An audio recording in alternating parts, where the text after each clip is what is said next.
Einen schönen guten Abend allerseits da draußen. Hallo Breitling, hallo Adimalek. Und herzlich willkommen zu irgendwas mit Demos, irgendwas mit Testen und irgendwas mit sehr wenig Musik. Gut, lohnt jetzt auch nicht mehr. Starten ein kleines Spiel. Und dann natürlich Hallo an alle Lurker im Hintergrund. Schön, dass ihr da seid. Wir machen heute mal was anderes. Wir greifen mal nicht in den großen Pile of Shame, den ich sonst so rumliegen habe, weil ganz ehrlich, ich habe nichts gefunden, was ich davon spielen möchte. Ich habe zwar mal so ein bisschen in der Kiste rumgewühlt, habe mir von SteamDB so ein paar Spiele ausspucken lassen. Kam nichts wirklich Sinnvolles bei rum. Oder anders, kam nichts bei rum, was ich jetzt spielen möchte. Und von daher, da gerade Steam Next ist, testen wir heute mal so ein bisschen an. Und zwar, wir haben, gleich erstmal, ist zwar keine Demo so in dem Sinne, aber will ich trotzdem mal reingucken. Aperture? Egal. Desk Job. Eigentlich eine Demo für das neue Steam Deck. Soll aber mit dem Controller auch am Rechner funktionieren. Wir sind mal gespannt. Ich weiß, dass Pian das Ganze anspielen wollte und es bei ihm irgendwie nicht funktionierte. Und daher, wir gucken mal, wie es bei mir funktioniert, ob es bei mir funktioniert. Und ja. Und danach schauen wir The Tale of Bistun in die Demo. Ist aktuell Steam Next. Wird irgendwann dieses Jahr released, glaube ich. Und falls dann der Abend immer noch nicht vorbei ist, habe ich noch die IXION-Demo liegen. Und falls der Abend dann noch nicht vorbei ist, dann bin ich planlos und wir improvisieren einfach weiter. Aber erstmal würde ich sagen, gucken wir mal, was das Ding hier kann.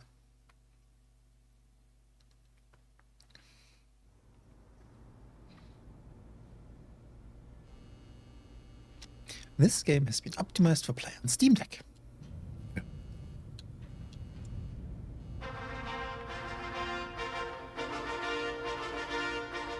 Welcome to the Aperture Science Competence Center for our most gifted employees. I'm Cave Johnson, and if you're hearing this, you are exceptional. No, don't be bashful. It's true. No false modesty. Let's get started. Wie perfekt in den Bilderrahmen passte. Look at all those tubes stretching off in the distance. Every one of them's taking something important to a genius who's going to use it to change the world forever. A genius just like you. How are you going to change the world? Well, that's up to you. History will remember what you do here today. Do not let us, and by us I mean all of us, all of humanity, down. So congratulations. You are about to take part in the greatest science adventure at the greatest applied sciences company on Earth. This is important work, and you are just the genius to do it. God gave you these gifts. I'm giving you the opportunity to use them. Well, here's your lab. I don't mind telling you, we're excited up here. Moon landing excited. Newton, Einstein. Wait a minute. That's not right. I think I put the wrong tape in. Hold on. Good luck. World's best science. Okay, here we go. You, in the overalls. Get to work, or you're fired. They don't give out overalls anymore. Anyway, my name's Grady. You can call me that. I mean, let's do introductions later. You should really already be... Honestly, I'm surprised you're not fired already.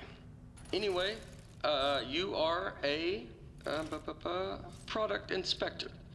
That is your inspection desk. There in front of you, you will be inspecting, doesn't say. Anyway, something is going to come down the conveyor belt, whatever it is. Make sure it works. Once you've done that, keep doing that. That's the whole job. Anyway, just remember, the important thing is to have fun on your own time before you come in. Otherwise, it's just, it's real bad here. It's fine. You'll probably be fine. Good luck.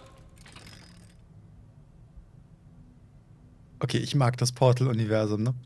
Ich mag es wirklich. Und wahrscheinlich fällt es gleich genauso auseinander, wie Portal einfach auseinanderfällt. Es wäre so geil. Einen schönen guten Morgen, Viginox, und hallo, Cherry. So, das nächste Spiel, was Pian ausprobieren, oder? Ja. Ich habe mir einfach mal gedacht, wenn es bei ihm nicht läuft, gucken wir mal, ob wir es hier zum Laufen kriegen. Ich habe einen Controller.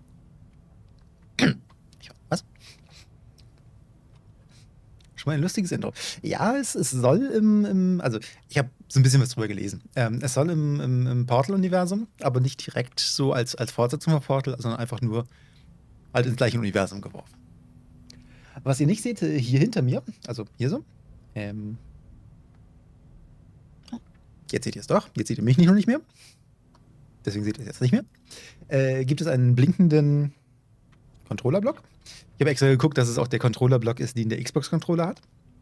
Ergo, das Steam Deck scheint die gleiche Belegung zu haben wie ein Xbox-Controller. Das ist schon mal sehr gut. Kontrollziffer. Nein, Kontrollerziffer. Kontrollziffer kommt später. Ich weiß noch nicht, wann. Das Game müssen wir noch einplanen, aber es steht auf der Liste. So.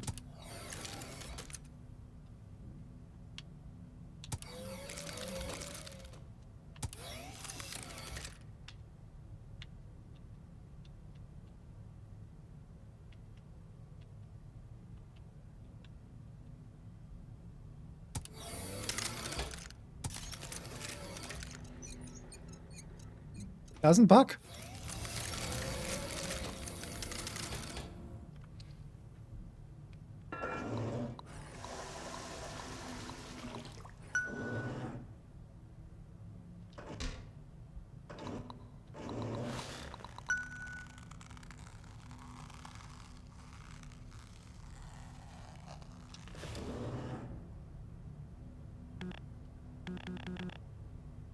Ah, jetzt seht ihr auch den Controls. Control-Leerziffer. Control-R-Ziffer?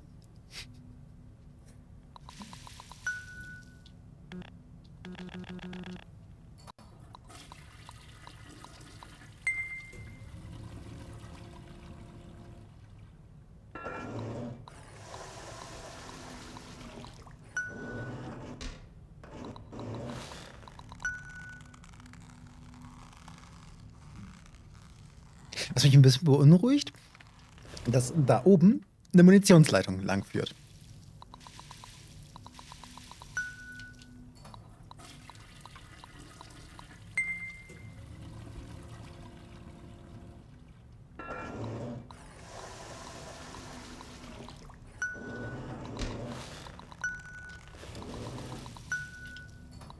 Wir werden auf jeden Fall schneller.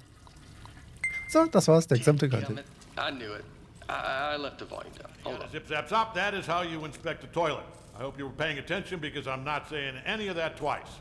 Look, it's not rocket science. It's not even toilet science. Here's everything you need to know. See that light on the wall? If that light goes on, you're fired. Okay, good. You heard the important part. Wait, hold on. Have they all been smoking? You know what? It's not our job to test if the toilet's on fire, right? Just do your regular thing like normal. Move it down the line, and then it's somebody else's problem. You think your job's bad? Wir füllen einfach mal Wasser ein. Your Wie job's schlimm kann es schon sein? It's... Do you hear that? Hold on, let me take a look. Yeah, keep... Can you get me out of here, please? Thank you.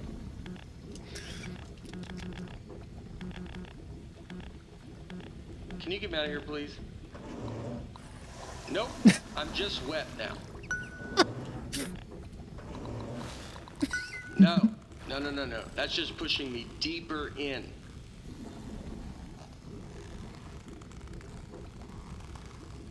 Are you pressing something? Try pressing something. Schiebt eine Schüssel mit noch warmen Nutella-Keksen in die Mitte vom Chat und eine extra nahe zu Luzi. Geil, Kekse! Vielen Dank. I think that's completely reasonable. What is your plan? Is your plan just push me out the other end? Because it's not working. Nee, eigentlich will ich dich ersäufen. Ja, das ist It's okay. working. Keep doing that. Goodbye.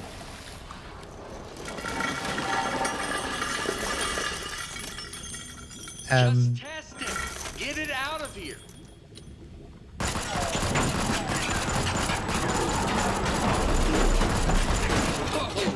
So, first off, I think we're in a lot of trouble here. Now, I also think we're going to be rich because I think you just admitted something. Okay, Here's what we are going to do. I'm going to go work on this in secret. Just you go back and pretend to go back to work, right?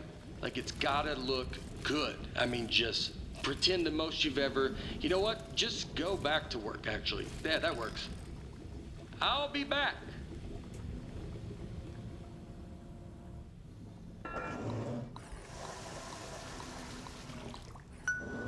Okay, wir haben die halbe Facility jetzt schon zusammengeschossen.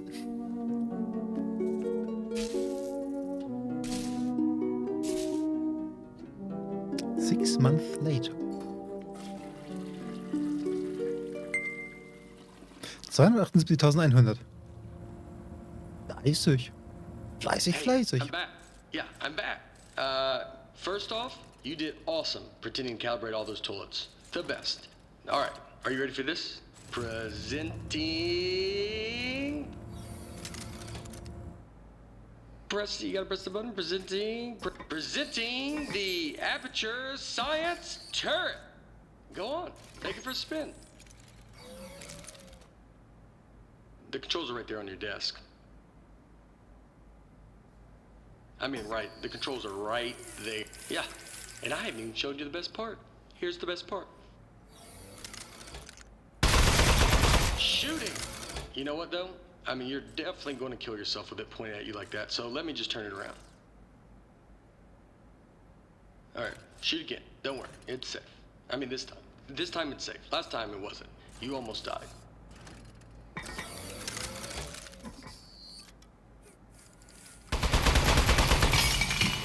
Wow! Holy moly, man.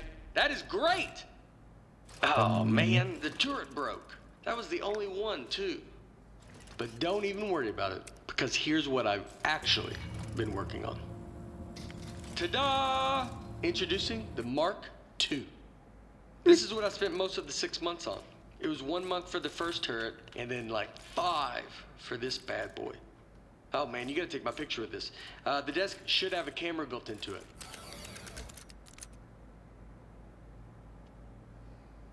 Are you taking the picture? Ja, okay, ich mache ja einen Screenshot. Moment recorded for all the history books. Now for the fun part. You are gonna take it for a spin. Here, let me turn it around.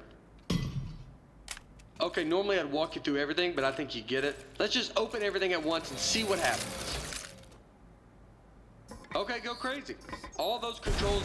Wow, right? Oh, this is great. This thing shoots so good. Okay, a part fell off. Keep going though.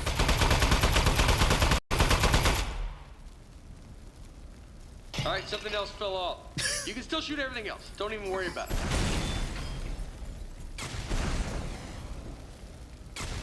Okay, quite a bit's falling off. Okay, go crazy. All those controls do something. Keep shooting. You're not doing this. This is a structural engineering problem. It's on me. You're doing great. I bet it's the glue. I'm 99% convinced of that now.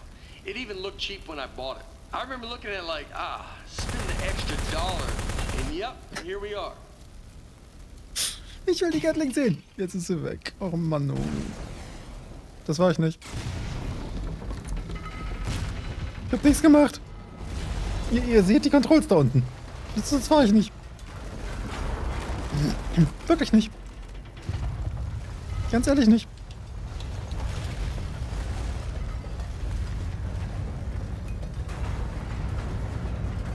Wow. All right. So some of the stuff I put on there just didn't work. Most of it, like 90%, or even higher maybe. But some of it worked great. So all we have to do is keep the great stuff, and then we can. So, okay, that's the police. So one of us needs to streamline this turret, right? And one of us needs to take the fall for shooting up the warehouse. Because this is a lot of damage, and they're gonna look into this. Which job do you want? How about I fix a turret, and you take, yeah, I'll do that part.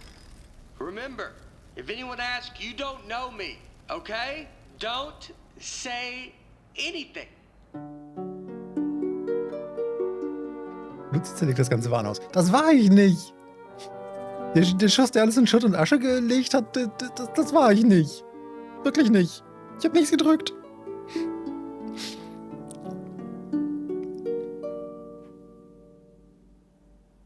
Maximum Security Correctional Facility. Hey, well, I mean, wow. You are the best. Thanks for keeping your mouth shut and doing your time. I mean, it was way more time than either of us were expecting. I don't know what was in those boxes we blew up, but they were, wow, were they mad. Anyway, I promise you're not going to regret this. Now let's get you out of here. Given that the offender has faithfully observed the rules of the institution, offender has been granted supervised early release.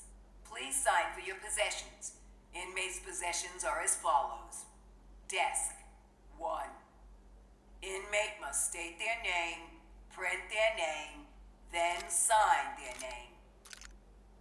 After the tone, state your name into the desk. Ja, könnte sein, dass das vielleicht kein Mikro. Moving on. Now, type your name. Type your name. Schnauze. Moving on. Now, sign your name. Use mouse to sign.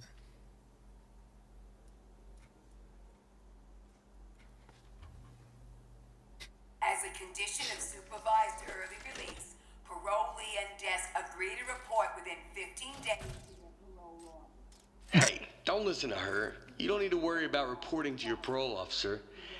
Guess who spent the last 18 months getting his probation agent license through the mail?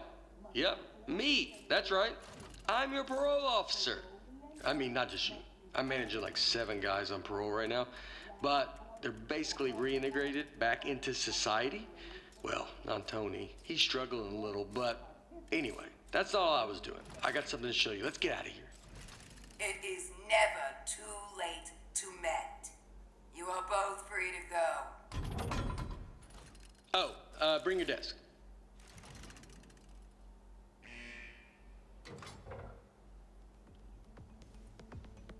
Das Touch-Feature. Ah. Okay. I streamlined the turret while you were gone. Introducing the Mark III. Uh-oh. Ta-da! So I got rid of all the parts that fell off and just kept the stuff that worked. I mean, it was totally over-engineered, so it just does one thing now. It shoots. It didn't need a satellite dish. That was just dumb. Here, try it on these appliances I found. They were just lying around in the housewares research department in a locked room.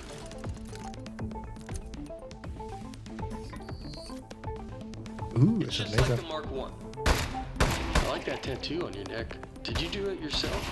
It's like is it a dragon holding a knife? It's nice. The more I look at the tattoo, the more I'm thinking we should both have it. Because then we'd be tattoo bros. Anybody would be able to look at us and know we are friends. You think you give me the same tattoo? Would that be weird?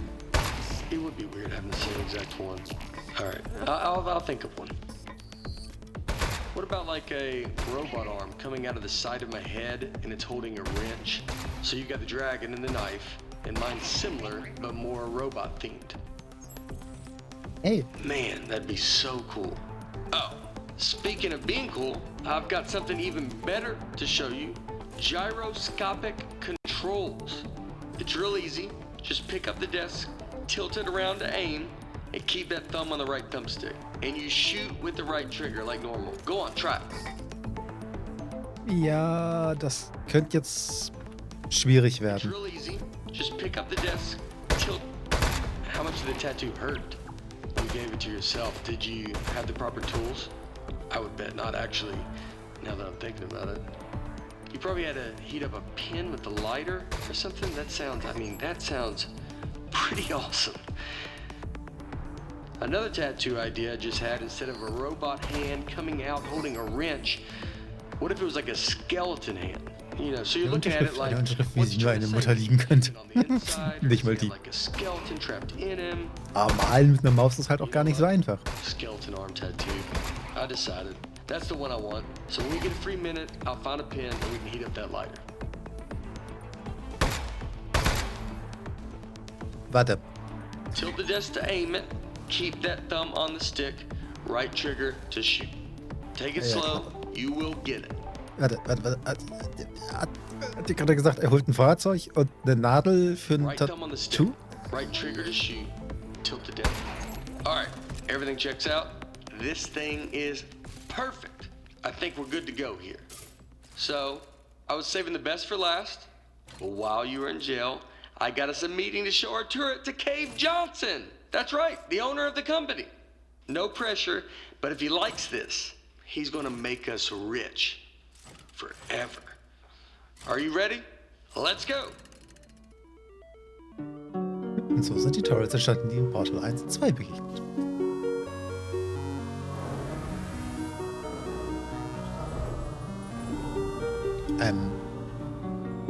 Coole Technologie. Darf ich die testen? Mann.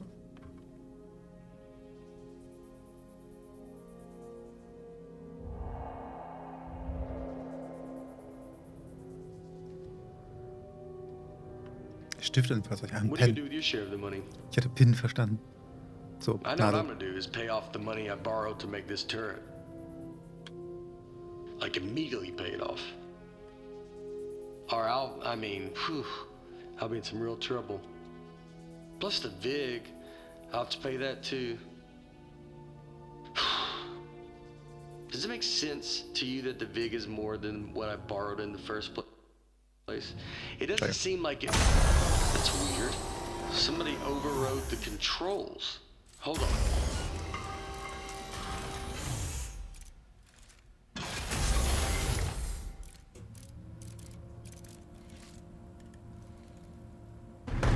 Huh. That's one of the appliances I stole from Housewares. Oh, jeez, it's got a gun! It's an ambush! Man, he got that turret good, huh? Good thing I brought a couple spares. Meep. I knew it! It's the Housewares department. How did they find out about our turret? I can't believe it. They stole our idea, and now they're gonna kill us with it. Meep. Housewares, man. I'm never gonna stop ambushing it. I mean, it's not really an ambush anymore. We know they're coming, but I don't think they're gonna stop coming, though. We need to think of something else.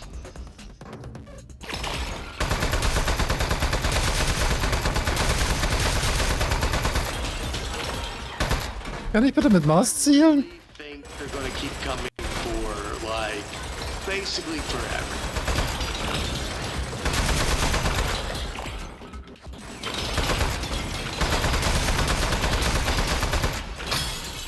Let me get you a new turret. I didn't bring a ton of those, though. That might be my last one, maybe two more.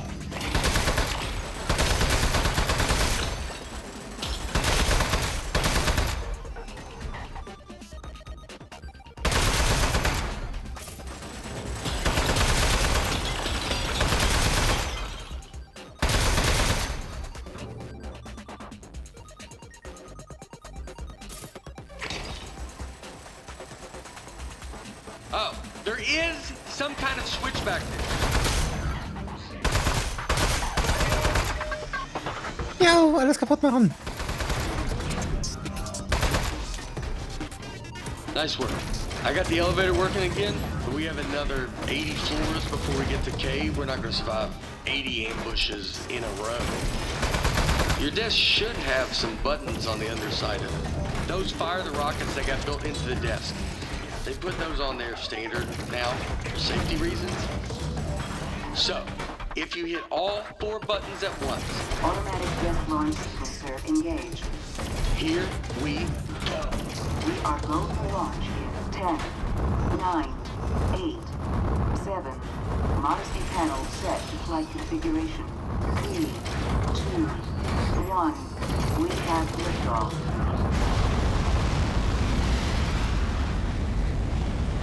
Mein Schreibtisch hat ein Triebwerk.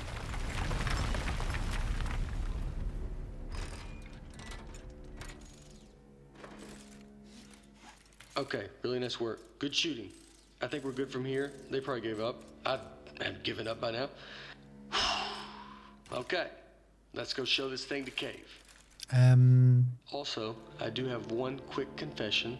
I didn't actually get an appointment with Cave Johnson. I lied about that. But it Google turns Dingsy? out, I didn't know this. It turns out nobody's seen him in years. I did know it when I lied to you about our appointment, but it was still pretty new information. Anyway, I'm not gonna lie to you anymore. Google I Dingsy, think ich he habe keinen might Schreibtisch mehr. be a millionaire recluse now. So, be ready for that. There might be a lot of jars. Hello, Mr. Johnson?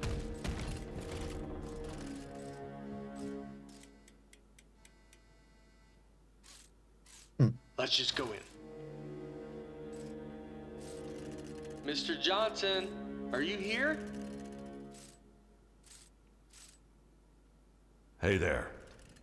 It's me, Cave Johnson.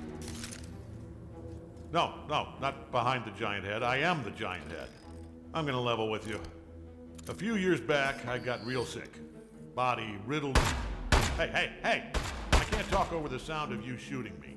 Do you want me to tell you why I'm a giant head or not? Right. Where was I? Giant head, riddled with disease.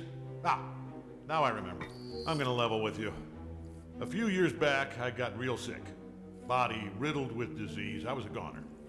Threw every dollar I had at it. Told those eggheads, hey, eggheads, make me live forever. Now, I know what you're thinking.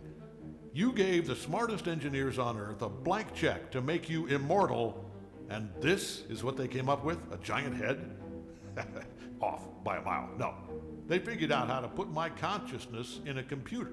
That's what's in the giant head. Their first plan was to put me in a regular brain-sized computer. Then they'd put that in a robot body, and hey, presto. Well, turns out you can't fit an entire human mind in a computer that small. All I could do was tell time and know what my name was. So they kept making it bigger. Big enough to cram every last bit of me into this thing. What happened to my robot body? Still under the head, somewhere, all crushed up. Couldn't support the weight. So the lab boys put me in the big head, switched me on, and I don't know, I panicked. Killed a few of them. Said I'd kill more if they ever came back. Honestly, I regret that now. Anyway, that was 4 years ago. Been trying to get somebody's attention ever since. Fine. I'm trapped in a head. I'm sad. You're fired. The end. If you're not going to help, get out of my office. Wait, what is that thing? It's something the two of us invented, sir. We came up here to show you. I think it might be the answer to your problem. Huh. Fine. You're provisionally unfired. Let's see it. Show him, partner. Well, I'm waiting. Look, I get it. It feels weird to shoot at the... Whoa, that'll work. I'll be honest, I thought you were two lunatics who dragged a toilet up here. But you are geniuses. Called us geniuses.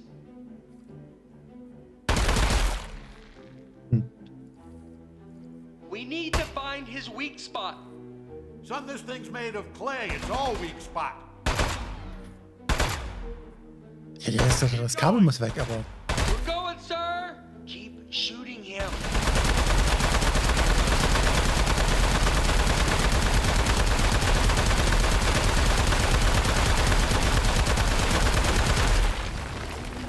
Oh, no. What?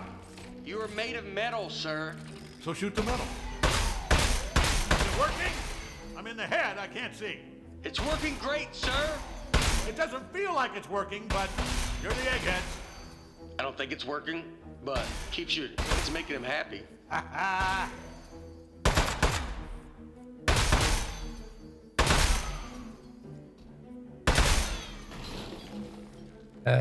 Upsie. What's going on, you two? We're good. Everything's good. Keep shooting.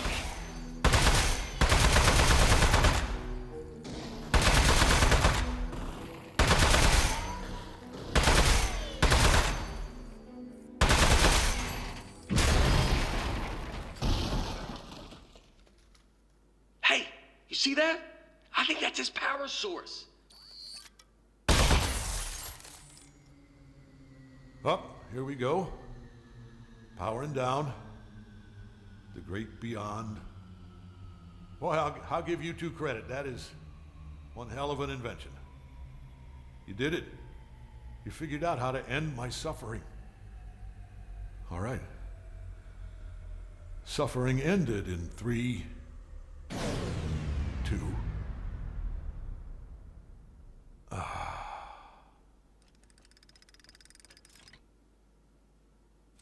Backup power activated. Steckerleiste. You're both fired. I'm gonna need your key cards. Just lay them down in front of the head. Not too close to the chin, or I won't be able to see them. Uh-oh.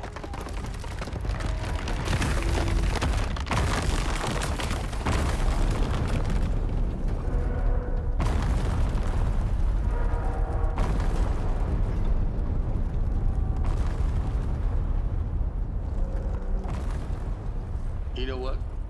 It just occurred to me that the only person who knows Cave Johnson asked us to kill him is now dead. Yeah. Do you know what the punishment for murder is? They told us in parole officer school, you're not gonna like this. It's life. Your whole life in prison. We should, we should leave. Don't touch anything. And bring the desk. Bring the desk.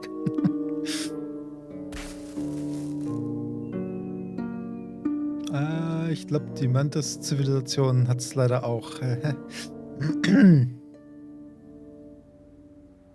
Upsi. Morning, Charlie. It's me, Gary. Gary, your boss. Keep inspecting those toilets. Good work, good stuff. Good. Hey, it's just me, Grady. Yeah, just like yesterday. Man, this witness protection program is great. I don't know why we didn't turn state's evidence against those loan sharks in the first place. We don't have to pay any of the money back. We got cool new names. I like yours a lot, by the way. You know, come to think of it, you'd think they'd move us to another state or give us new jobs or something. Feels like everything is exactly the same, except our first names. Ah, you know what? They know what they're doing. Große Loch. Anyway, see you tomorrow, Charlie.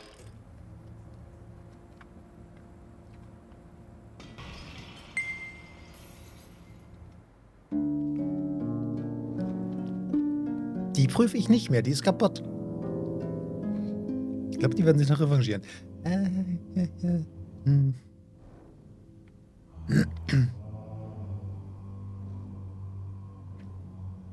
Guck mal, das ist die Power Source der Mantis.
Genauso Portal doof, aber super. Yep.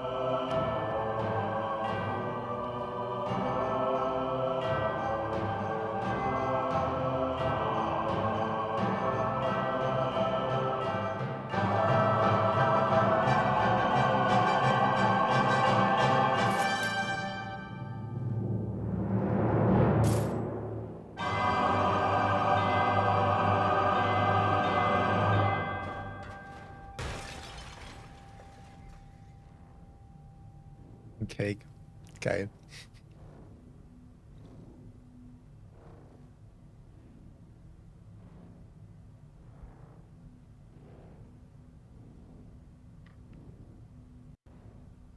The cake is an eye. Genau das. Ja, gut. Ich würde sagen, das war Aperture Desk Job.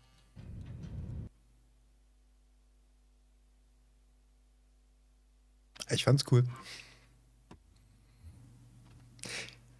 Wenn ich ja jetzt mehr so der Handheld-Spieler wäre, wäre ich jetzt garantiert hooked, mir ein Steam Deck zu kaufen. Aber meine Switch steht auch schon nur in der Ecke rum. Also in ihrer Station und tut nichts. Ja, ich weiß, ich habe mir die Switch für Ring Fit gekauft und sollte vielleicht mal Dinge nutzen, aber. Ich meine, was? So. Jetzt werden wir einmal das Spiel ändern. Und zwar.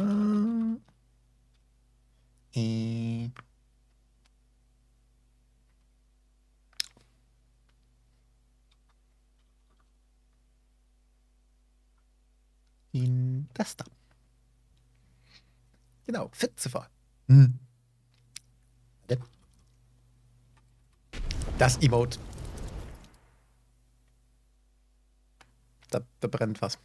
Muss das so? Xeti, vielen Dank für dein Haus. Das Emote da im Chat, das passt, glaube ich, gerade am besten. So funktioniert das mit der Ringfit aber nicht. Ach, Manno. Und einen schönen guten Abend, Xeti. Und hallo, Dominik. Herzlich willkommen zum zweiten Spiel und einem. Mach das weg. Geh weg, geh weg. Ah. Windows Ladekreisel. Press Maus zu. Wieso Maus? Du hast doch Full Controller Support. Ah! Genau. Da steht der Name. The Tale of Bistun. Ich habe keinen blassen Schimmer, wie das ausgesprochen wird. Geht um A Persian Myth, also ein Mythos. Ich glaube, Mythos wäre so die beste Übersetzung. Aus Persien. Also eine sehr alte persische Geschichte. Ich kann ja mal kurz. Man gebe mir meine Maus.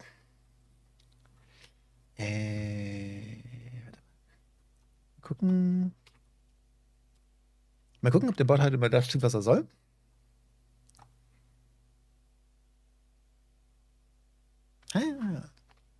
The Tale of Bistun is a story-driven action-adventure game inspired by the famous Persian tragic romance. Okay, es war kein Mythos, es war eine tragic romance. Ich habe keinen blassen Schimmer, wie man Khosrow and Shirin vielleicht? A stone cow with no memory of who he is must traverse blighted lands to discover his identity and the source of a pleading. Strangely familiar whisper. Daraus haben sie im Rahmen der Steam Next eine Demo gemacht, die, ich glaube, dieses Jahr soll schon Release sein, noch als volles Spiel kommen wird. Und ich würde sagen, wir gucken einfach mal, was diese Demo so kann, was diese Story so kann. Und ja.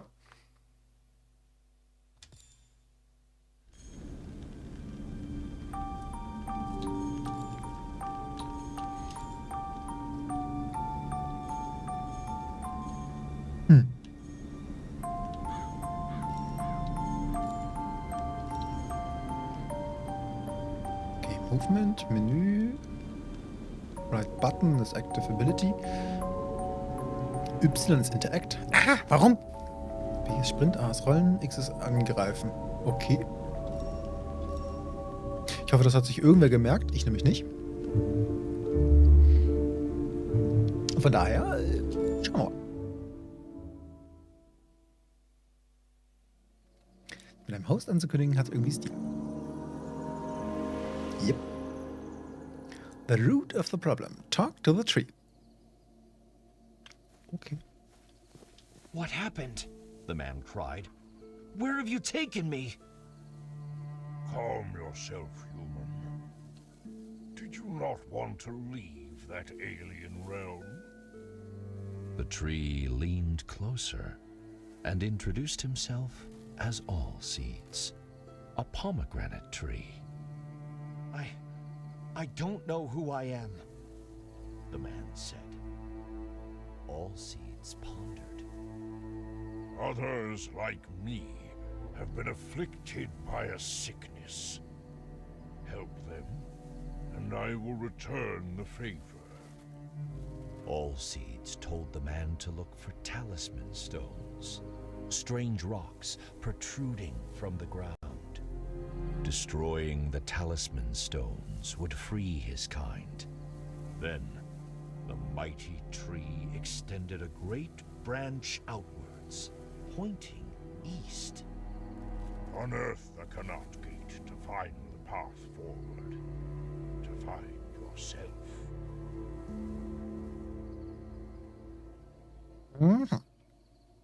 Okay, wir haben also einen entsprechenden Baum, der uns gerade erzählt hat, dass wir Talismansteine finden müssen und nach Osten gezeigt hat. Okay.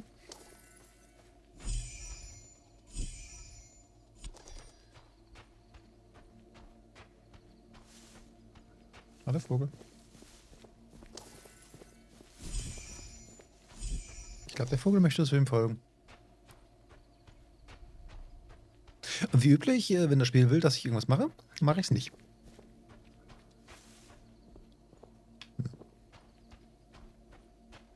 Okay, ich glaube, das Spiel lässt mir nicht allzu viele Chancen, es nicht zu tun.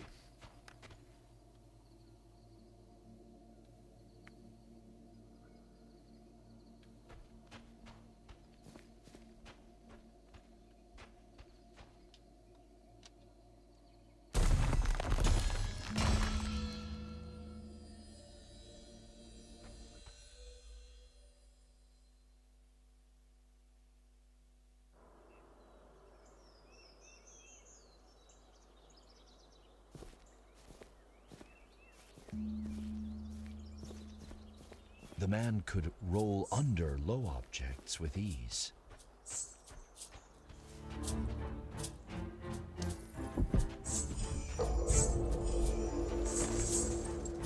As he ran, the man mulled All Seeds' words. How will rescuing the tree's kin help me recover my memory? He wondered.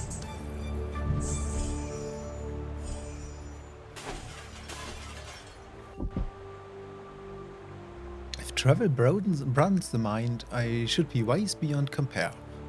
I've traversed mountains, braved jungles, and trudged through deserts. But all journeys must come to an end. Perhaps Mount Bistun will be the place I settle, where I build my abode. Is it suitable? After all, wisdom is knowing how little we know. Wie wahr? It appeared to be a diary entry, engraved into the stone. But to whom it belonged was a mystery.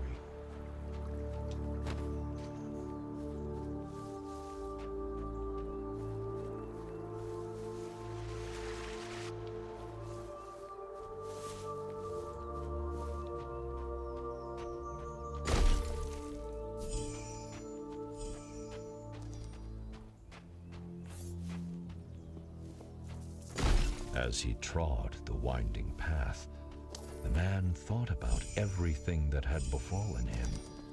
He worried about the nature of the sickness that All Seeds had spoken of. How extensive was it?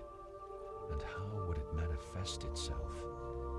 Little did he know that the answer to the latter question would begin to reveal itself a few steps further.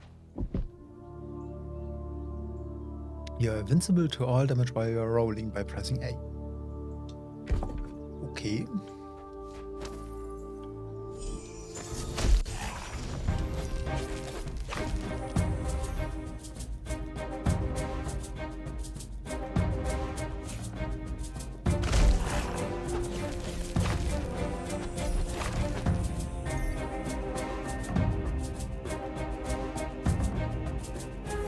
Stimmt, das hatte ich überlesen, dass du kurz nach der Waschmaschine schauen gehst. Welcome back, wir gehen aus. Und willkommen zu Steine, die zu Dingen werden und mich verkloppen möchten.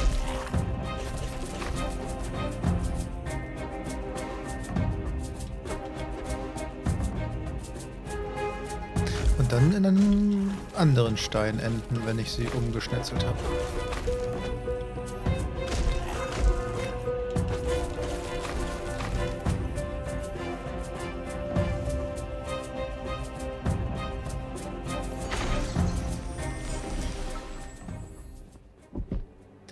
Oh. Das hat was von Kena. Die Viecher killen, um die Sickness, also die Krankheit zu heilen. Each diamond represents one of the trees you have freed from the sickness. This must be one of All Seed's trees, the man thought, breathing hard after his encounter. The tree had unfurled its vibrant leaves, embracing all but forgotten sunshine. What were those nasty little creatures? The man thought. Are they tainted by this sickness, or harbingers of it? Die Musik ist cool und ich finde tatsächlich auch das Erzählen echt cool. Also dafür, dass wir gerade eine Demo spielen,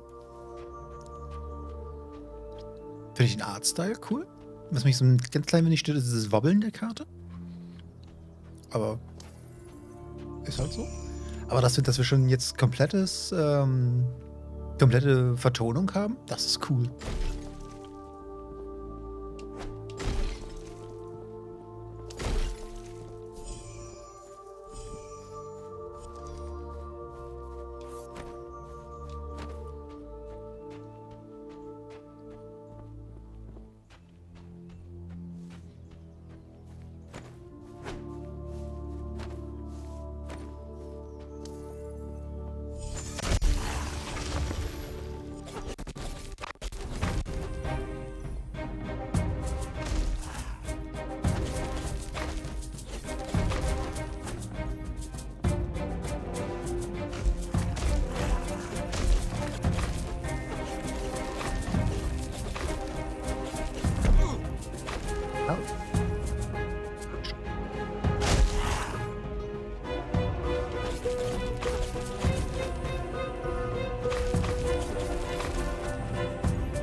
All the trapped trees are rescued in this area. Explore more to find the hidden items or find a new Quanat gate to return.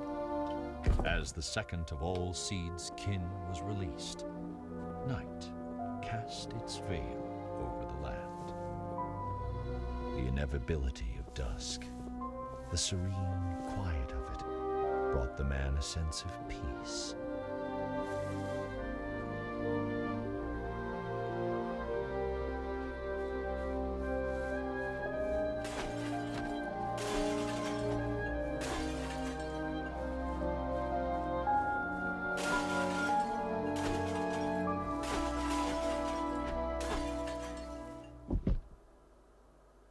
Seems I choose poorly. Mount Bistun appeared welcoming, but I have discovered strange, hostile creatures living here.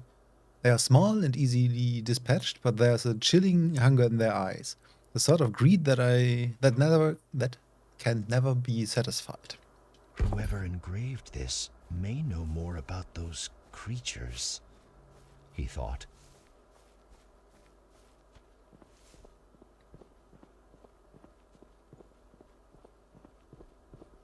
Ja, das ist auch cool, dass du die Texte komplett lesen kannst und die Story sich dann fortsetzt, sobald du den Text gelesen hast.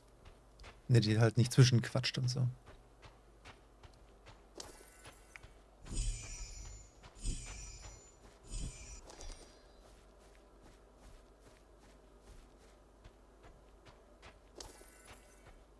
Okay, es hat Autosaves.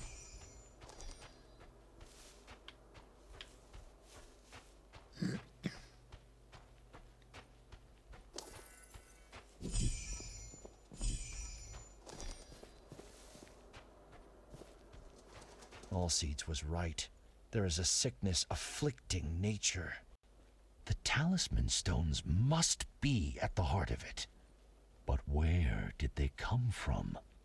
Were those swarming creatures defending them? So many questions, so few answers. And still, he didn't know who he was.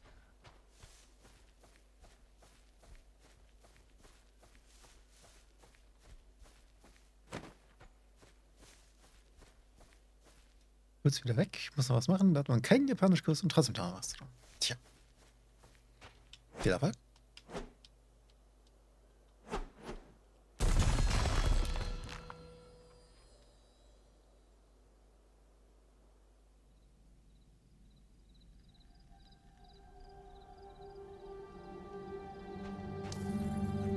All Seeds was asleep.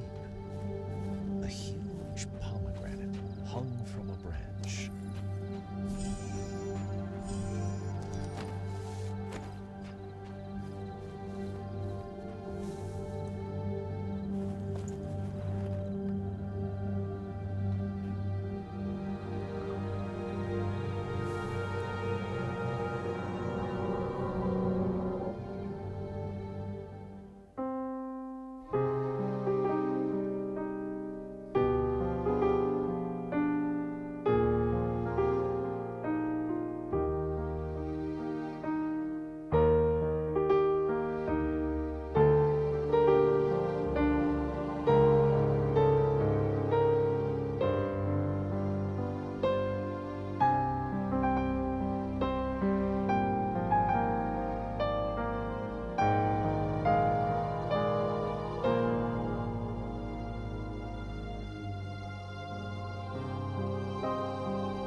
The icon is beating. It's time to dig into the mound.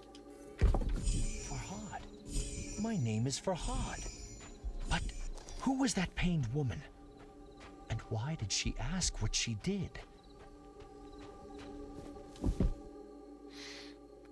If travel broadens the mind, I should be... Achso, das ist das, was wir eben schon... Okay, er sammelt also hier das, was wir finden in den Stone Tablets, also den Steintafeln.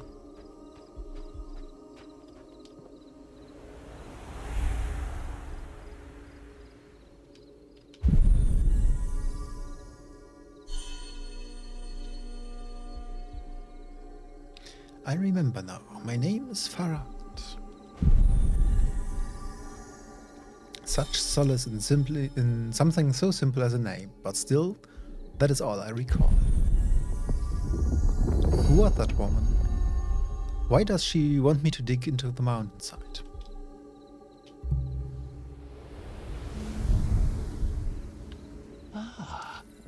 Does she want amethystine stones? Farhad wondered.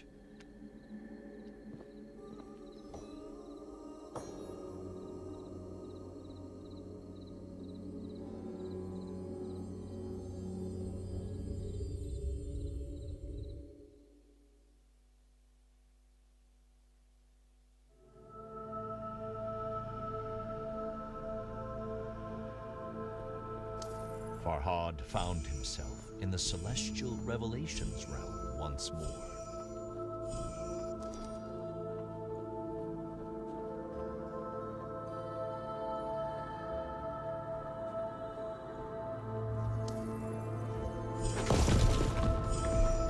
The desperate whisper echoed through the strange starscape, calling, beckoning.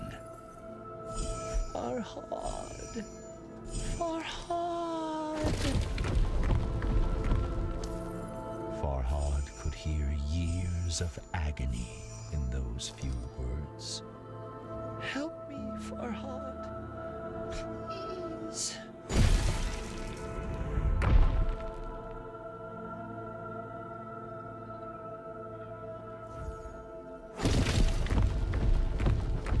Show yourself, Farhad called into the twinkling black. Where are you? But if he was heard, the whisper didn't say.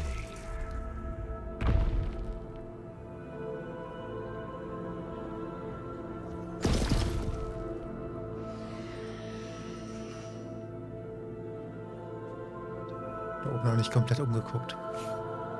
Vielleicht ist da noch irgendwas.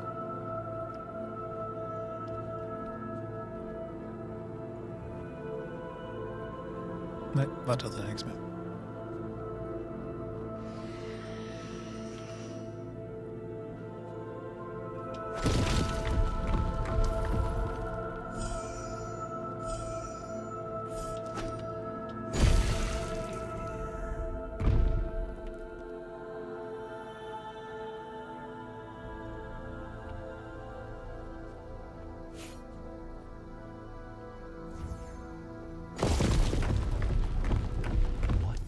Statues mean? He wondered. One was of the mysterious woman in his hazy memory. She who pleaded with him to come to her. The other, no doubt, was Farhad himself.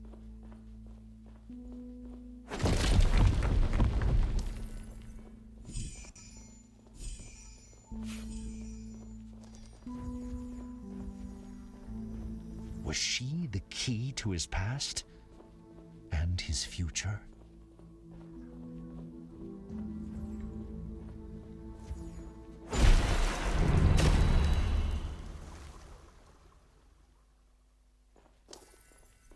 As the statue brought down its hatchet, the white liquid flowed.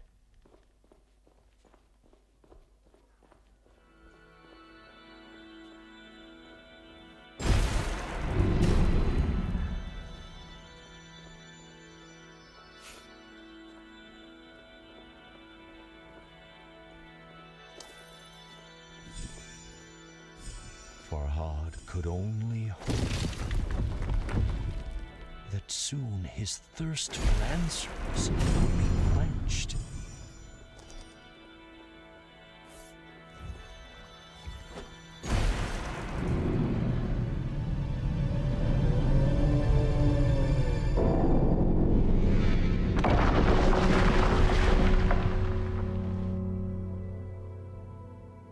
Okay. The din of the fallen bell shocked Farhad, but the guttural roar of some unseen creature terrified him far more. Something sinister was watching, waiting. But Farhad seemed to have one ally. Although All-Seed's motivations were shrouded in mystery, he had come once again.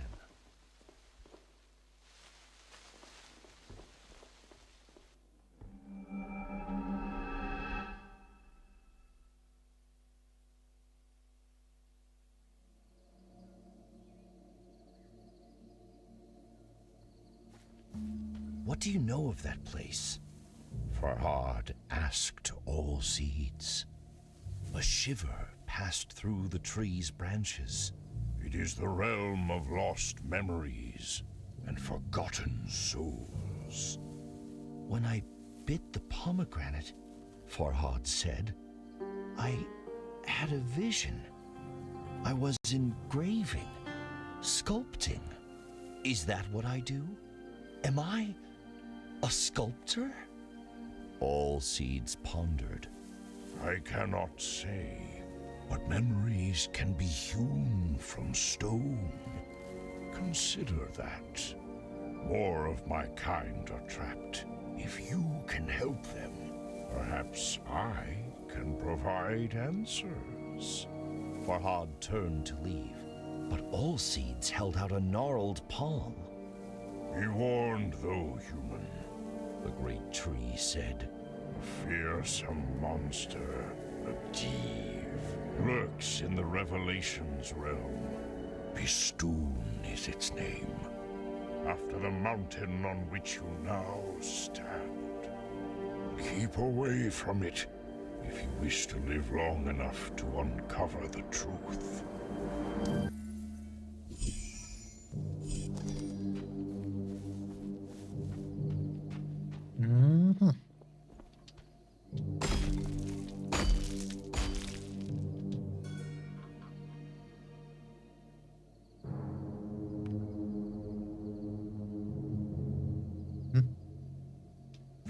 Hard stood back and admired the engraving.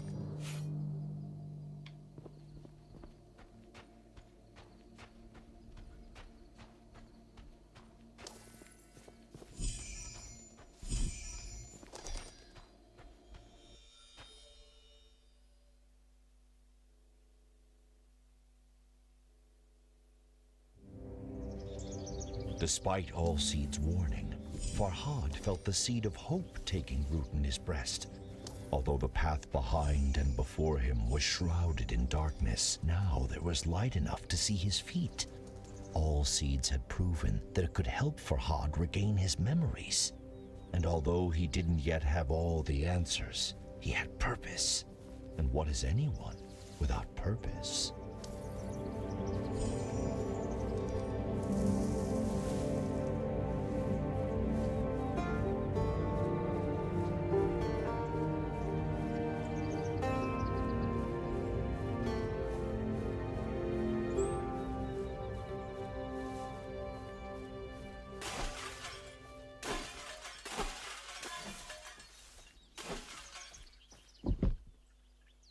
I have decided to explore Mount Bistun further and document my observations. Perhaps I can spare some poor souls my hardships. I'm engraving on stone tablets because those hideous little creatures tore apart my diary. Now they are stealing the tablets. Perhaps I am the first to encounter them. I should name them. There's something ghoulish about them. Ghoulches seems an appropriate name. Gulches! A fitting name for the greedy little creatures, Farhad thought.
Ghoulches are everywhere. Their numbers are growing, of that I'm sure. I need to defend myself. First, I need to build an anvil, and then I will smith a weapon. An anvil? Farhad's smithing skills were no match for his sculpting prowess, but he was confident he could improve his hatchets.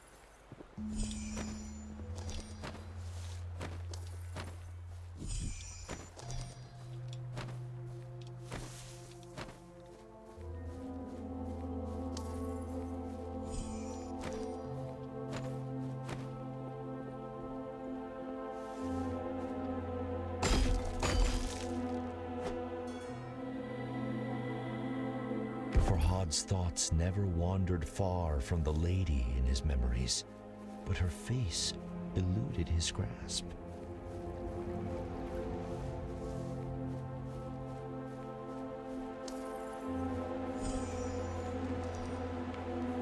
Doch die Wegführung mit diesem Vogel finde ich ganz cool.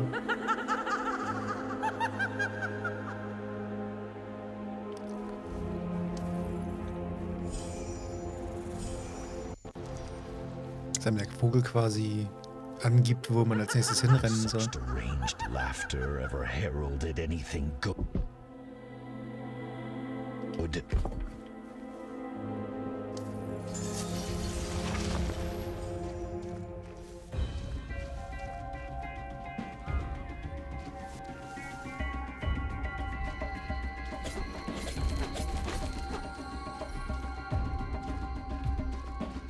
Okay, jetzt gibt's fliegende Dingsies.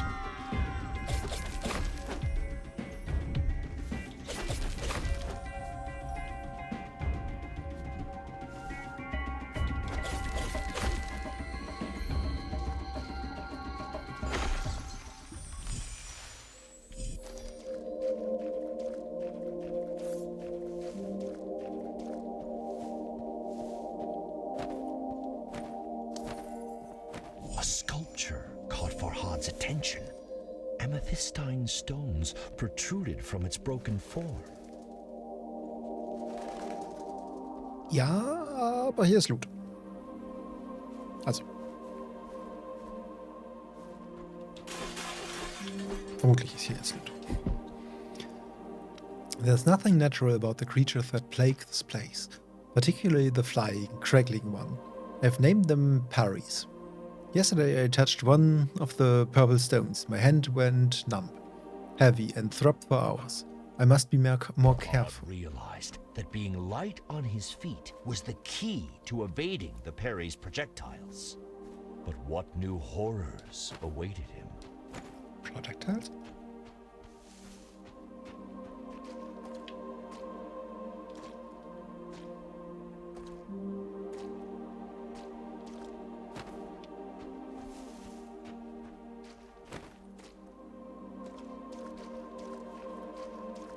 Okay, die hätten wohl Projektile schießen sollen.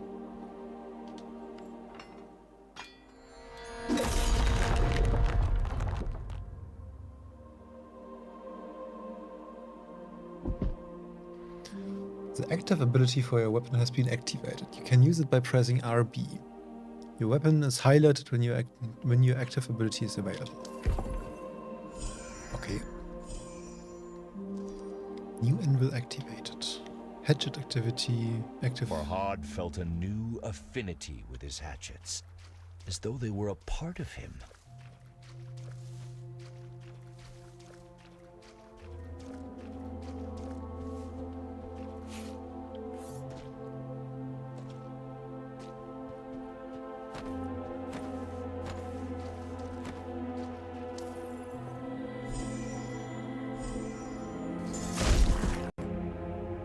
Active ability is a unique, powerful attack of your weapon. Use it by pressing RB and be aware of its cooldown. So, wir stellen den Layer Billings auf 900. Viel Erfolg. Und nicht fressen.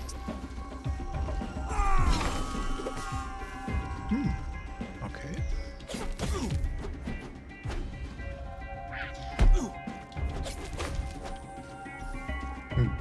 Kann ich deren Angriffe irgendwie blocken?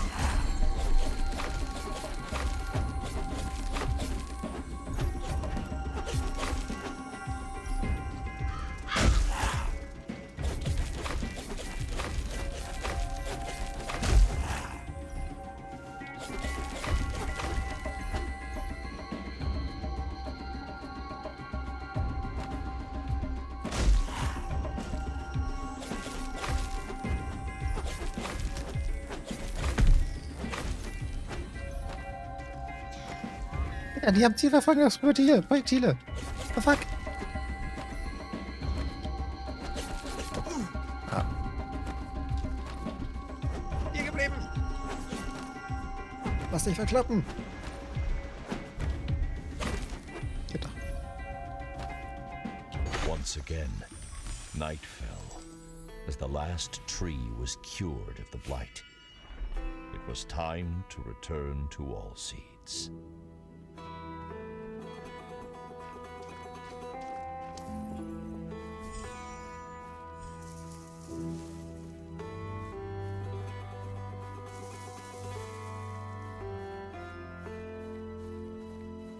Wie sich die Viecher hier in den Büschen verstecken und weglaufen, wenn man den Büschen zu nahe kommt. Das ist cool gemacht.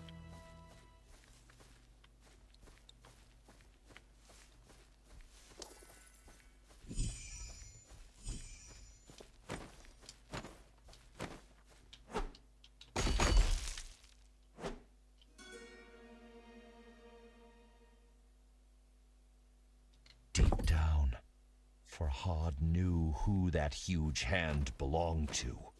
Bistun, The ancient Div had its grip on the world.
Farhad's heart felt ready to burst out of his chest. Shirin, the name of the woman he loved.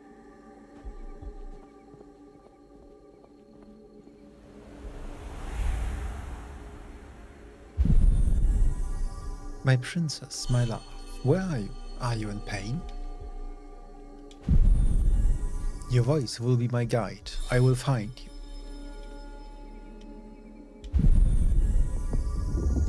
Even this mountain dare not stand in my way.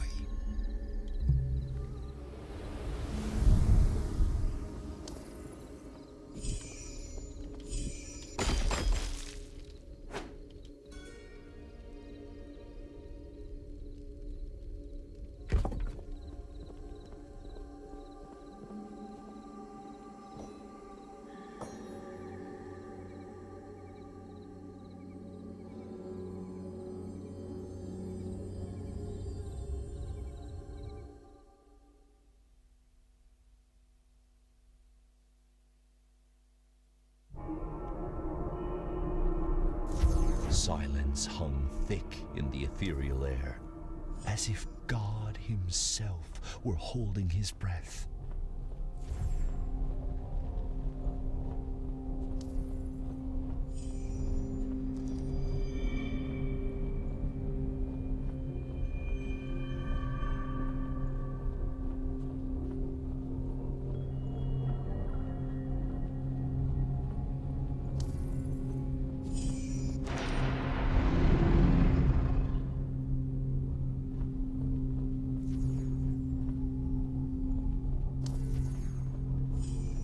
But God had forsaken this place, and a demonic creature made it its home.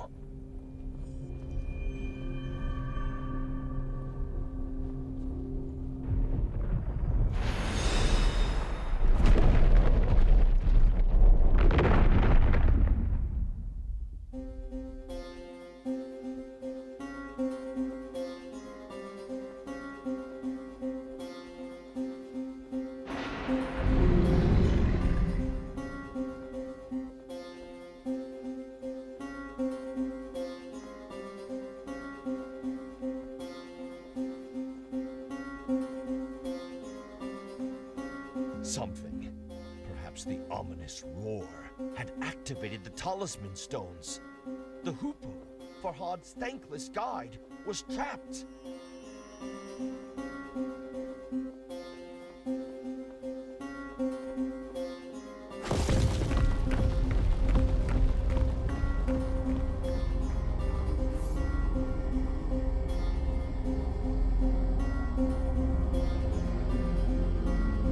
Farhad couldn't help but dwell on All-Seed's dire warning.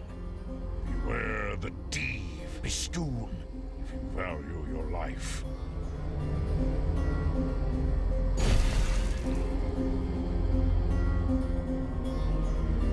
The poor bird was in grave danger.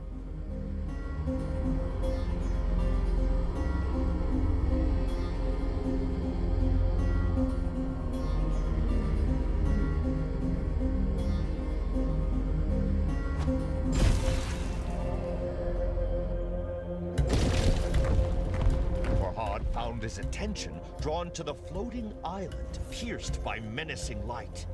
He could remember nothing about it, but somehow it seemed familiar.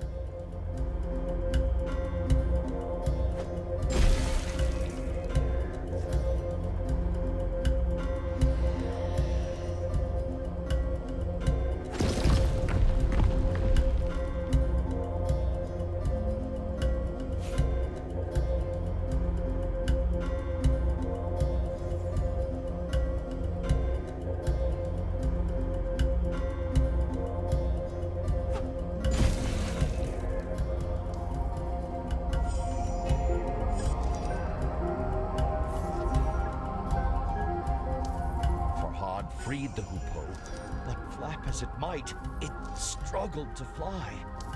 He tried to cradle the bird in his hands, but it evaded his gentle grasp. Perhaps All-Seed's embrace would cure the bird of its injuries. If only it could do the same for Farhad.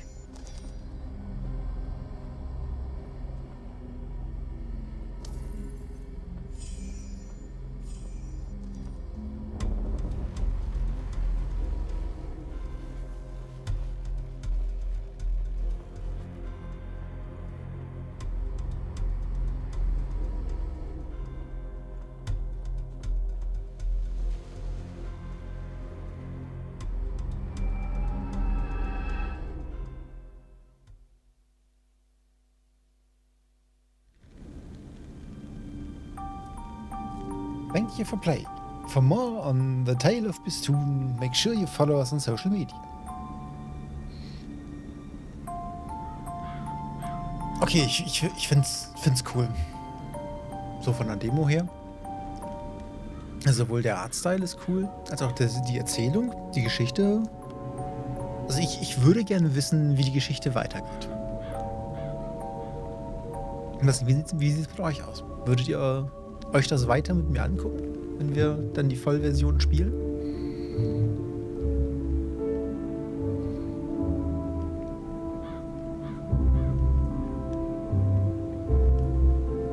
Wir müssen auf jeden Fall mal kurz auf die Wishlist setzen. Soll im Spring 2022, also im Frühjahr, rauskommen.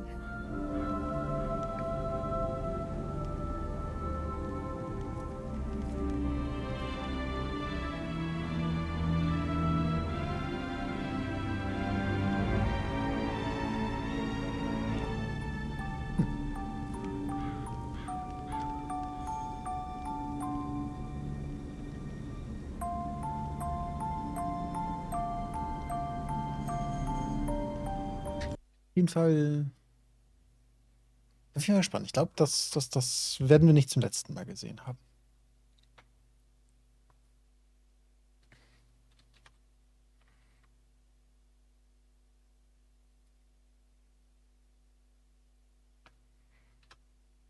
So, wo wir in IXION reingucken, einmal das Game.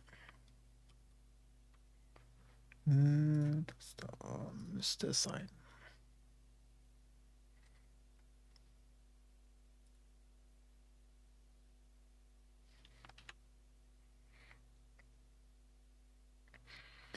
So. Genau, IXION passt jetzt so vom Theme, vom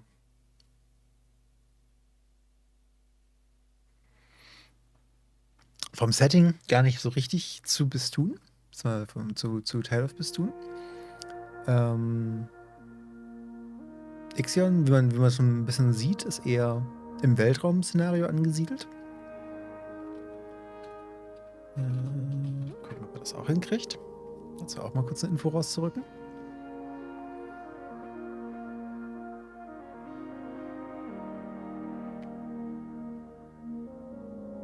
Ich muss diese Steam-Datenbank irgendwie mal zwischencachen, dass die Abfrage mal schneller geht. Und nicht jedes Mal ein halbes Jahrhundert auf die Antwort wartet, wenn der Bot irgendwas tun soll. Das Problem ist, dass er einmal die Steam-Game-Liste durchsuchen muss dafür.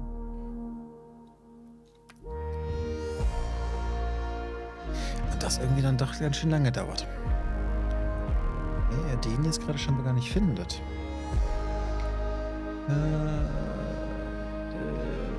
Suche ich eben selbst.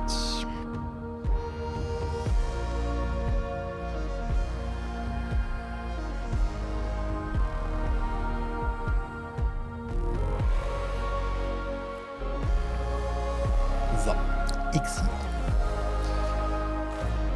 Authorized by Doulos AEC, you will guide the Tikkun space station onwards in a perilous journey to find a new home for humanity. Station infrastructure, population management, exploration, survival, these responsibilities fall to you. Will you find hope out there in the dark? Good luck, Administrator.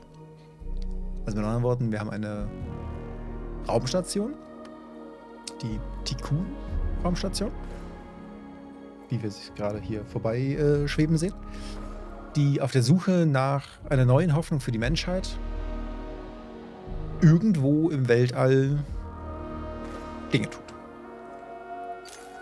Mal kurz gucken.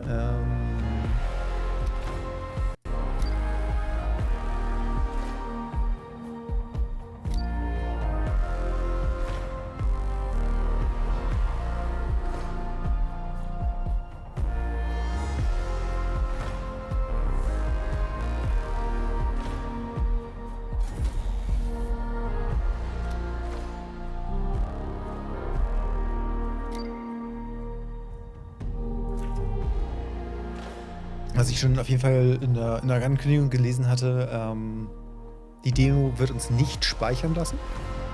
Von daher, wir können es spielen, bis wir es nicht mehr spielen. Und dann ist vorbei. Ja, auf jeden Fall mal schauen. Das könnte, als CT so ein bisschen im Hintergrund lurkt, CT interessieren. Das ist so ein bisschen City Building, nicht wirklich City, sondern Raumstation. Auf jeden Fall Aufbausimulation, inklusive Weltraumerkundung und Ressourcenmanagement. Ja, dann schauen wir mal rein.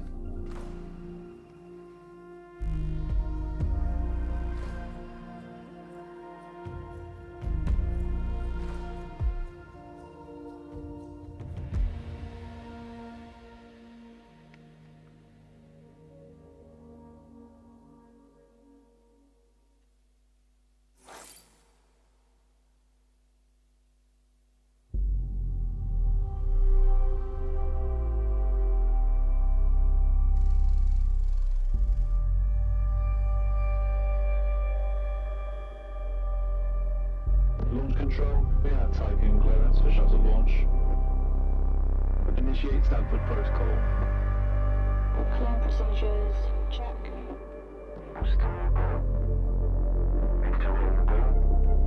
Guidance go. EA algorithm online. Batista safety protocol, check. Launch control to EMB Charon. All systems are go. Launch is imminent. Personnel are instructed to evacuate the launch pad.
assigned to Tycoon Docking Bay.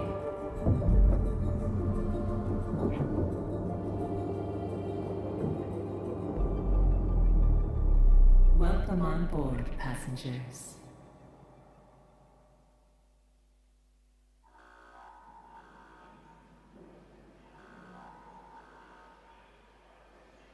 Shuttle EMV Charon is now docked. Sector 1 empowered and pressurized. Munchie decontamination protocol online. Disembarkation authorized. Message to crew members. Welcome on board the Tycoon, property of Dolus Aerospace Engineering Corporation. You will soon be given your assignments, but until then, please continue to wait near the docking bay. We hope you have a productive voyage, and would like to thank you for your contribution towards humanity's future. Administrator, I am Eden, the personal assistant installed on board the Tycoon. In accordance with the Munchie Protocol, I have been designed to take into consideration your complete psychological profile so that I may more accurately respond to any needs you may have. My primary purpose is to ensure the Tycoon's automated systems function efficiently. I will keep track of the tasks that are necessary for you to fulfill your prerogative of reaching Proxima Centauri and carrying out field research, mining operations, manufacturing protocols, and Dolos colonization tests.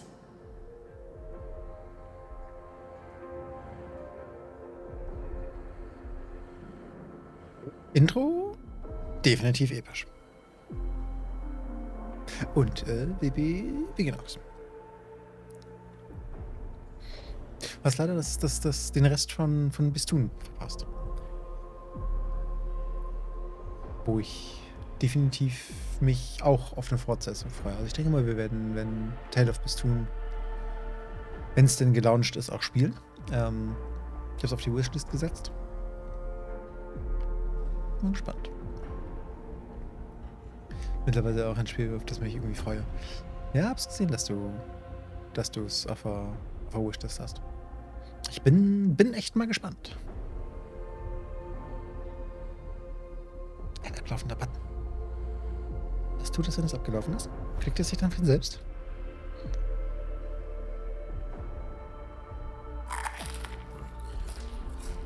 Administrator, I wanted to introduce you to your first tasks personally. I'm Dolos' cryonics lead, Marduk council member Giovanni Battista.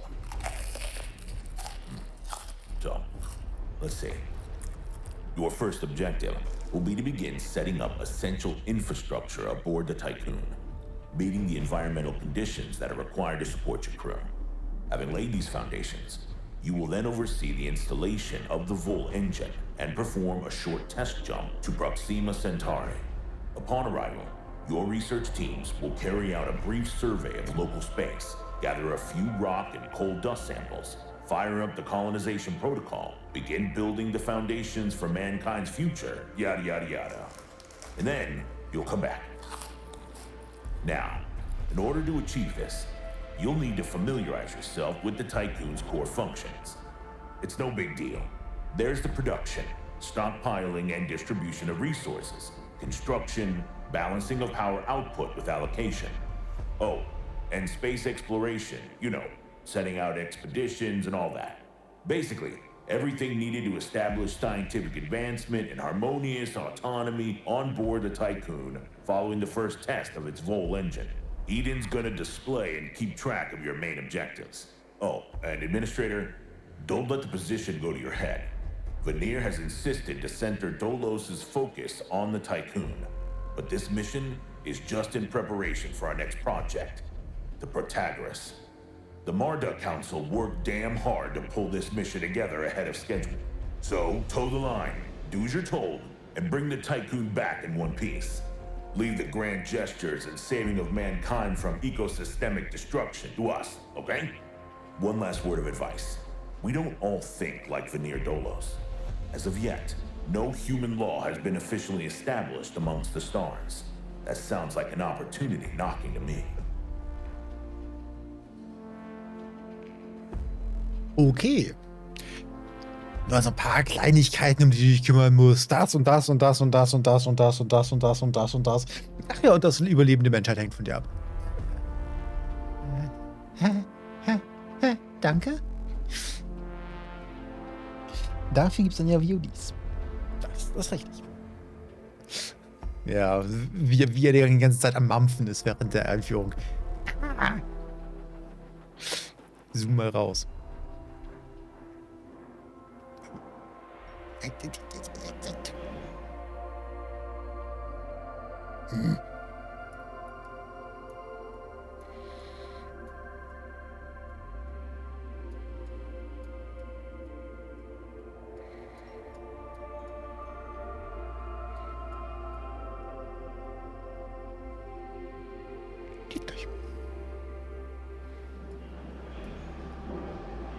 Niedliches kleines Schiffchen.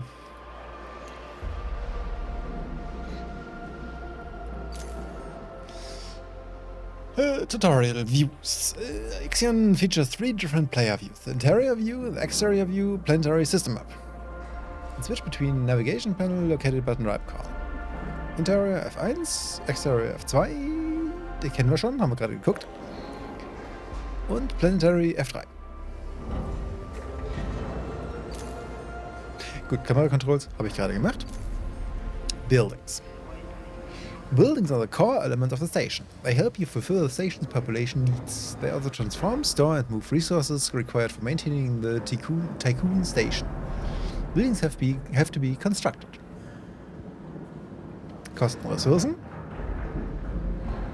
Kosten Alloy und Elektronik. Okay. Verbrauchen Power. Und verbrauchen Worker. Also nutzen Worker. Okay.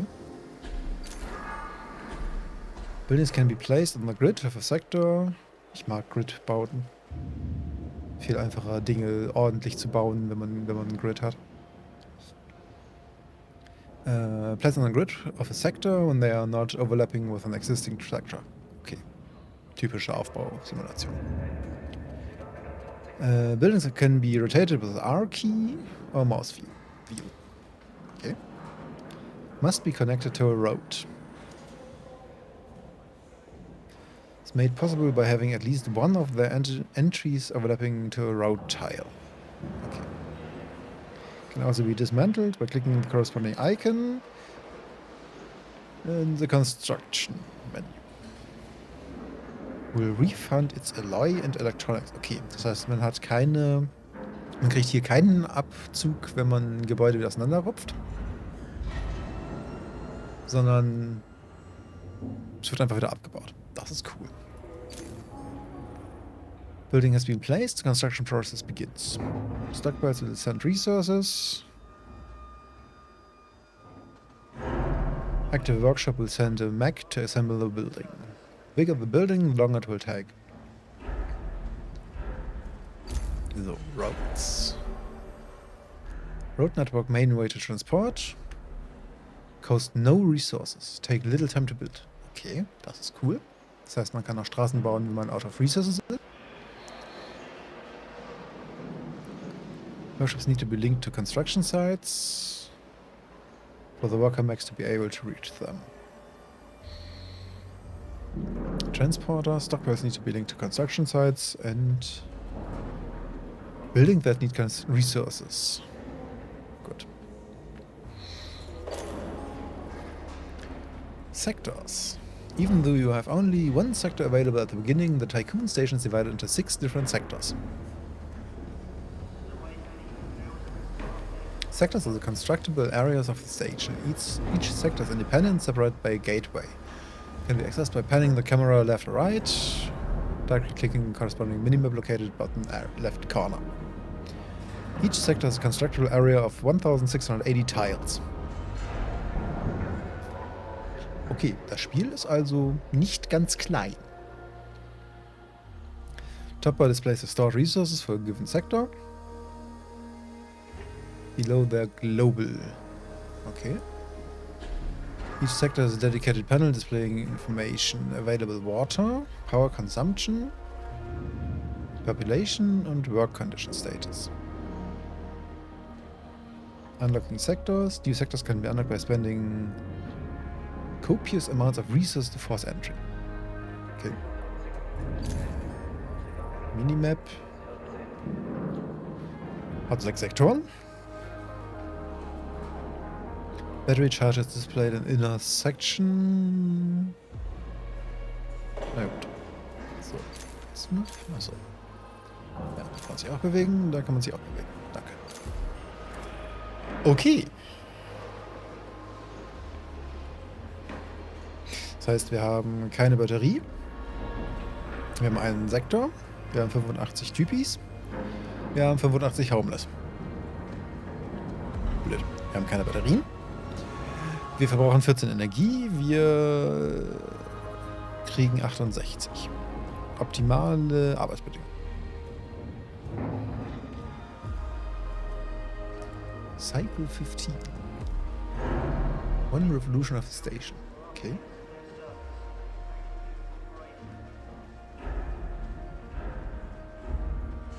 Science, cryopods, population, waste, food, ice, hydrogen, electronics, silicon, polymer, carbon, alloy, iron. Okay. So, was ist das? Das ist ein Supply. Das sind alles Supplies. Irgendwie haben wir hier sehr viele Supplies. Und eine Docking. Schon ein fancy Teil. Das Spiel jetzt oder die Station? Okay, Hüllenintegrität 1000.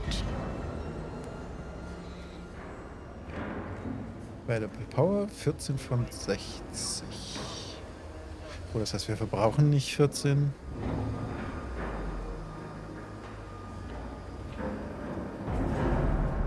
Was ist übrigens die 68 von 60? Okay, wir verbrauchen 14 von 60.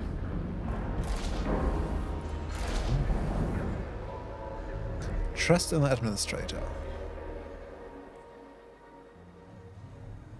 Okay. Spiel und Station wirksam. Ja. So. Na dann bauen wir einen Workshop.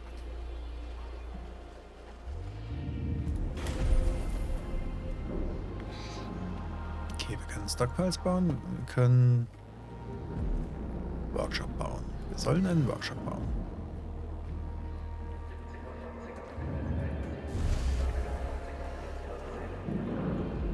Oh, warte. Warte.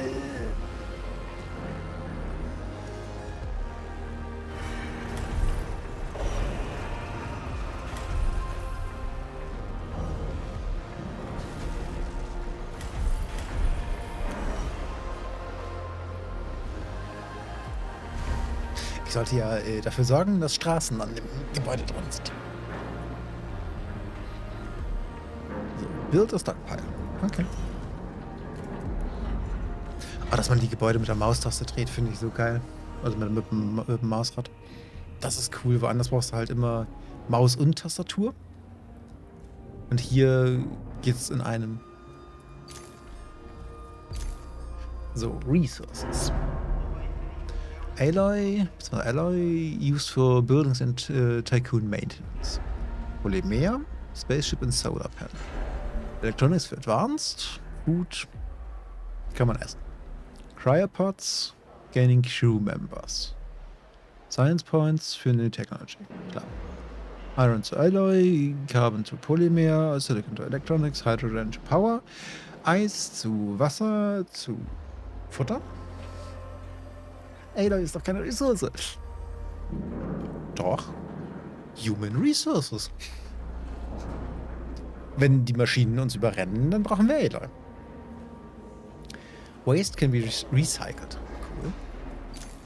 Storage.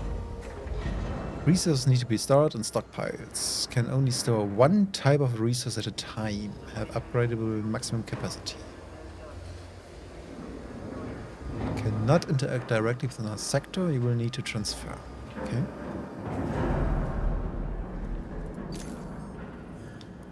Supplies have been left by Doulos in the Tycoon in order to finish construction on the station's facilities. In order to harvest, the stockpile has to have a resource set. Harvest supplies, click the icon.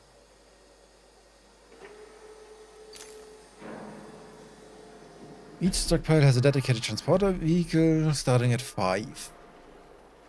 Transporters move resources from stockpiles to location requiring resources. Local transporter red cannot go to other sectors, while freight transporters yellow will tend to resources transfer between sectors. Okay. Was ist das? So, Power.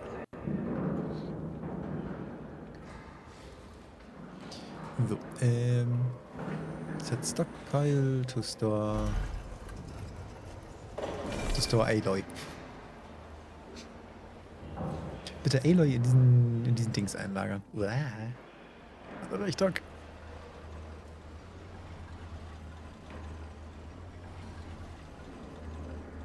Ah! Wo sind sie hin? Puff, weg.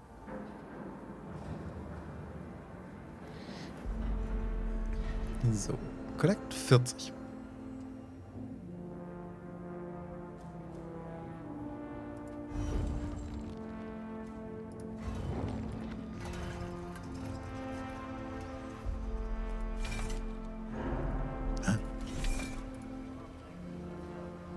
Stimmt, ich sollte klicken zum Harvesten. Incoming transmission. Administrator, I have established a connection with Dolus's lead data scientist, Emma Klein. Administrator, Mr. Dolos has made it abundantly clear when it comes to security.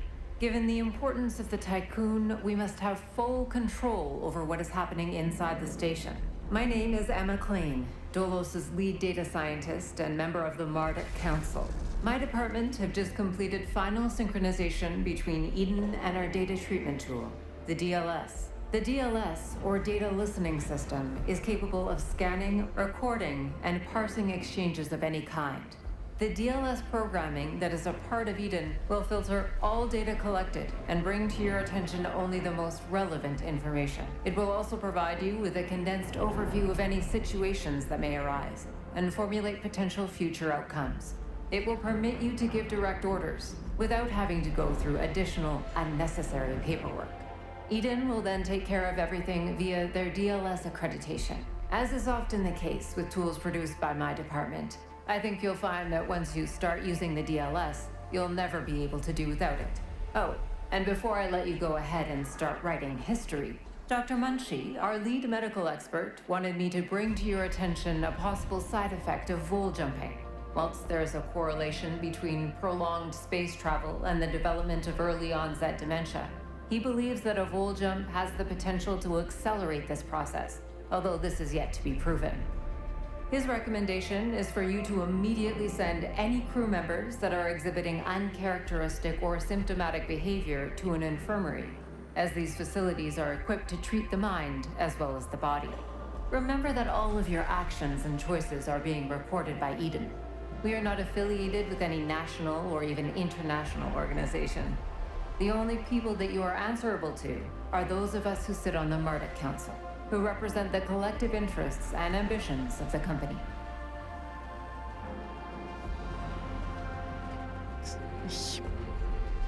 Die ist mir unsympathisch. Angel. Petra.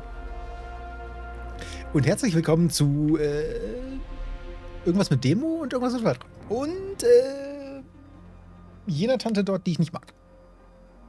Die macht komische Dinge. Data Analyst. Ich meine, was?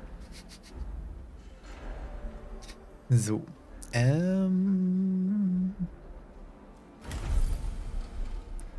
Reserve the event. Communal dining in stockpile small. Was?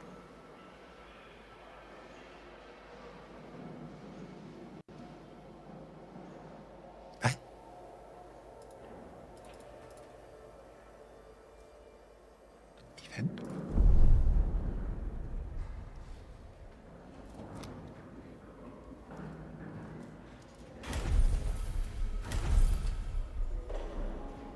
Okay, Crew Quarters, 15 pro Haus. Data Listening Tool hört sich schon mal ganz toll an. Nicht. Mhm. Genau das. Da ist ein Event. Administrator. Tycoon crew members currently have no means of collecting food supplies from storage. Analysis suggests impending crisis due to an influx of hungry crew and subsequent accident rates predicted to rise by 64.7%. Das heißt, wollen die auch noch Essen haben, oder was? Neocon's social ecosystem theories suggest that refactories can be used to both ration and distribute food provisions in a stellar habitation setting. Commitment to providing food for the crew would reaffirm your position as a competent administrator. Jetzt wollen die auch noch essen, oder was? Mann, ey. Danke für den Hinweis auf die Lupe. Ich hätte es tatsächlich gerade nicht begriffen.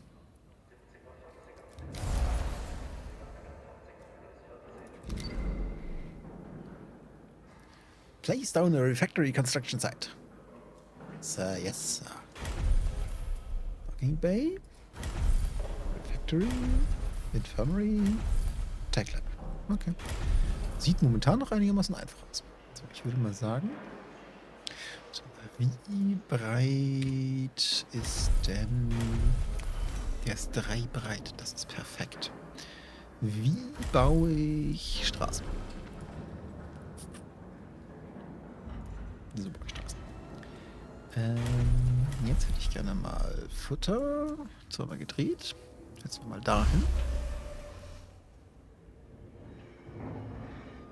Passt der jetzt schon?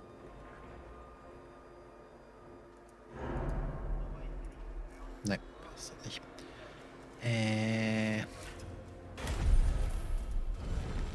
Das ist weg.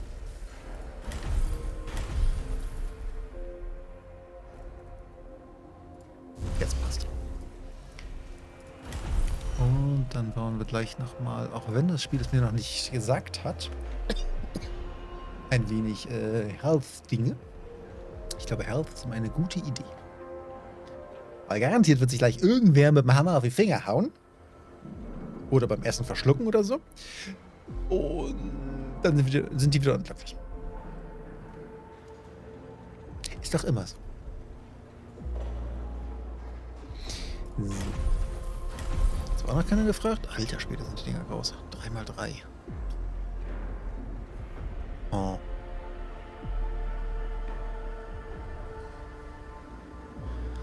Wollt ihr eigentlich...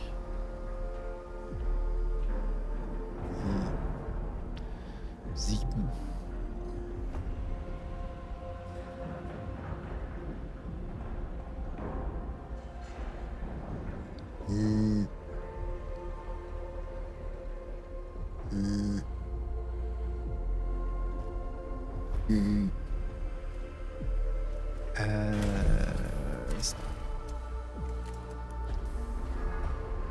Oh, was ist das schon wieder? Was ist das? Hat Alloy. Okay, gut. Wir bauen jetzt eine Straße. Von da nach da. Los, Max. Baut Straße.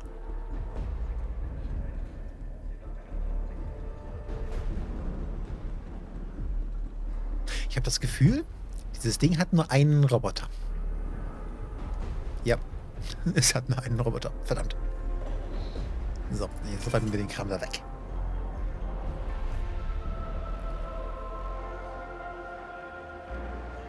Okay, die Dinger machen immer nur einen Task pro Zeit.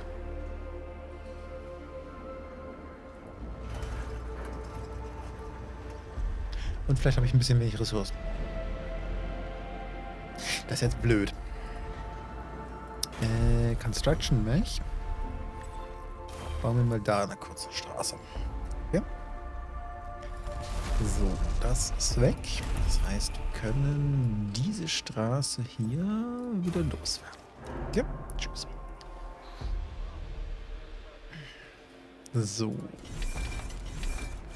Jetzt könnt ihr das da bitte alles mal plündern. Alles plündern, da einlagern. räumen wir erstmal hier ein bisschen auf.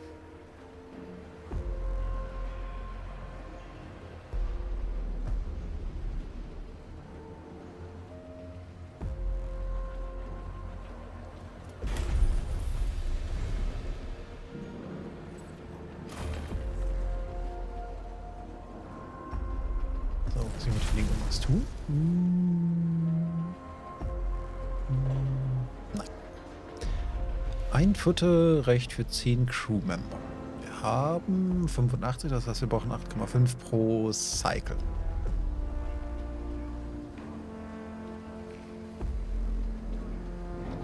Prepares up to 10 food for up to 100 crew members every 0.5 cycles. Okay, 8 required to feed all. Okay, er rundet also ab. Interessant. Some crew members have no quarters to live in.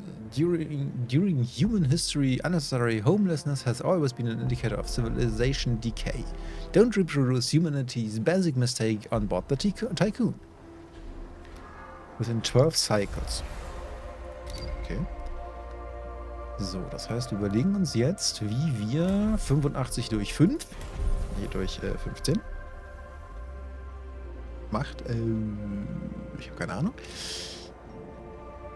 50, 75, 5, 6. Das heißt, wir bauen jetzt irgendwo 6 Crew Quarters.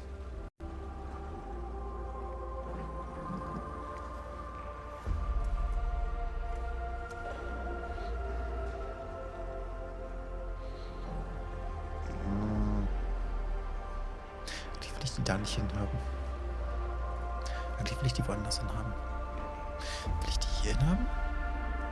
Wie viel Platz habe ich denn hier eigentlich? 2, 3, 6, 9. Hey, das passt perfekt.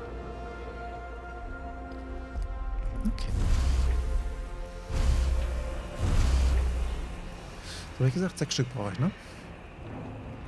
Dann setzen wir den nächsten dahin. Das war jetzt ein bisschen unüberlegt. Das war ein bisschen doof.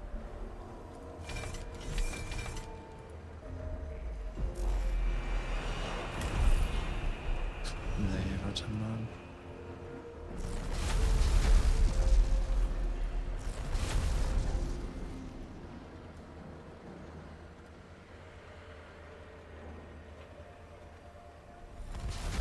Jetzt.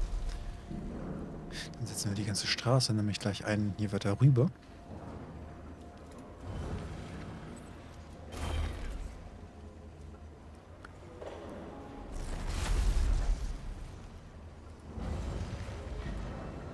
Reißen dann die Straße hier ab. So, das wird noch nicht ganz reichen. Aber... oh doch, das reicht perfekt. So, dann schrauben wir hier einfach eine neue Straße hin.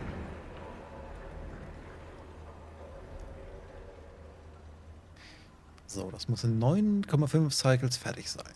Ich würde sagen, das schaffen wir locker.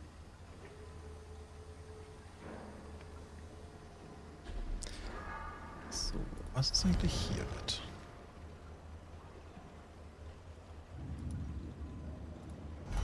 Lagerplatz für 100. Wieso werden die nicht ausgelagert?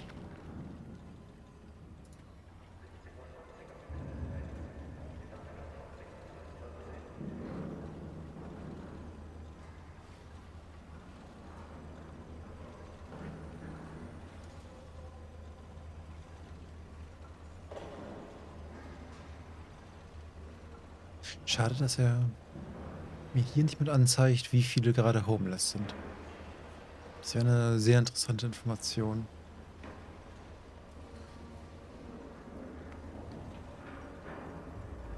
Ah, jetzt werden die... ah, okay. Das heißt, alle Lagerroboter von dem waren damit beteiligt. Mhm, genau.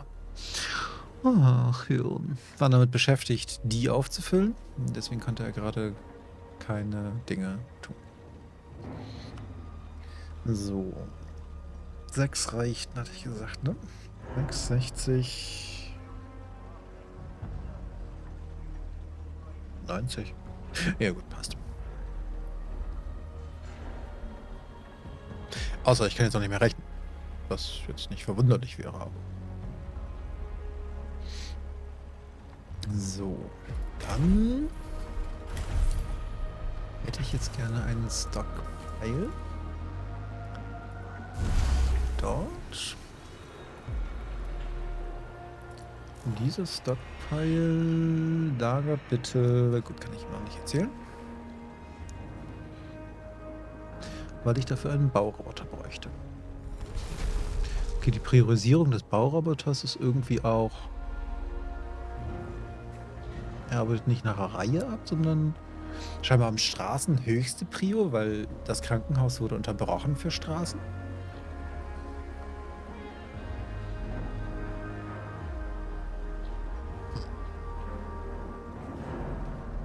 Jeltjam, Jeltjam. Yeah, Jeltjam.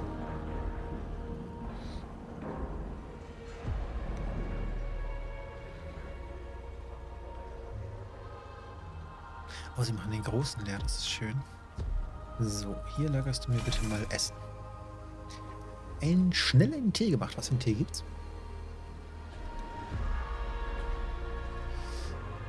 Controller schon abnehmen, weil ich glaube, wenn ich so auf die Uhr gucke und dieses Spiel betrachte, wir werden bis zum Ende des Streams dieses Spiel weiterspielen. Immer wieder spannend, wie unterschiedliche Leute bauen. Ja. So. Incoming transmission. Administrator, I have an incoming transmission from Marduk Council Member Henry Bargeville. Okay. Das ist gerade ein orange Mandarinetee. Davor hatte ich Himbeer. Interessant, wie viele Fruchtteetrinker ich in der Community habe. Jerry hatte gestern, nee, beim letzten Stream, Dienstag, einen Früchtetee. Du hast jetzt orange Mandarine bzw. Himbeer. Tee will auch. Wir gehen aus. Bitte für Jerry auch einen Tee. Während ich nur Rotbusch und Ceylon da habe. Und keine Früchte. Bonjour, Administrator. What a wonderful day to embrace our fate, don't you think? I'm Henri Bargeville, writer, philosopher, lobbyist, but most of all member of the Marduk Council. I have taken the liberty of personally arranging an exchange out of courtesy with the Oceanabe, a ship in high orbit belonging to one of our commercial allies, the Ashtongites. Even though they are a small organization, the Ashtongites are important partners who share the same pragmatic, moralistic, and spiritual outlook as we do. The Oceanabe will provide us with a source of food whilst carrying out the Tycoon's initial testing. By making it the first exclusive trade partner of the Tycoon, we will demonstrate to our long-term allies that Dolos wishes for them to share in our successes. Please assign a cargo ship so that we can check the trade routines. Administrator, trust in genetic connectors. Self-similar space will reveal the pattern. Okay, gut, dass der Text da unten einmal niedergeschrieben wird, weil mit diesem französischen Englisch habe ich echt ein Problem. Also wirklich, auch in der Real World. Ich verstehe es einfach nicht. Ganz unterschiedlich. Wenn ich nur Schwarztee trinke, dann bin ich ein hyperaktives Eichhörnchen. Wo ist das Problem? Ja, damit hat jeder ein Problem. Ein schön genannter Tee. Und ja, korrekt.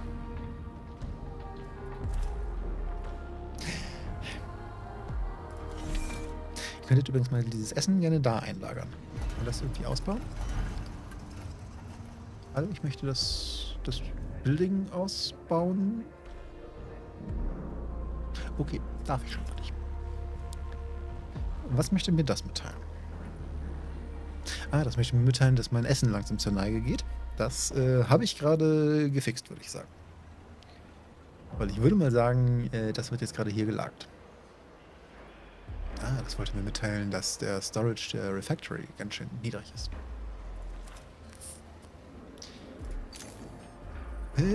Space Interactions. Interactions on the planetary system map are mainly via use of science ships. You can send ships to planets by clicking towards points of interest on the map. Once on site, clicking the event icon will enable you to instruct the team on how to proceed. Science ship collects science points. Cool. Through events, allowing you to advance in the technology tree. Losing a ship team member will make resolutions of events slower. To replenish a crew, your ship will have to return to the Tycoon. Okay.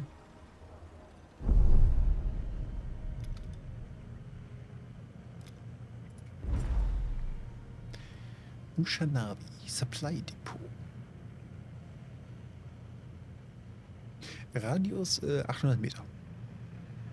Okay. Resources to collect 100 Essen. Na toll.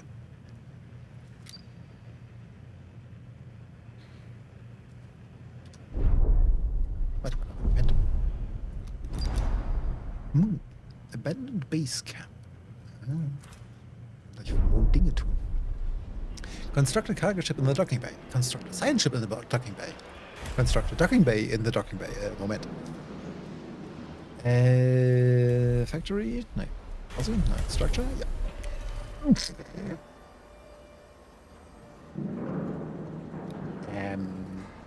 Okay. Wir nehmen einfach die wir schon haben, weil die andere ist mir zu groß.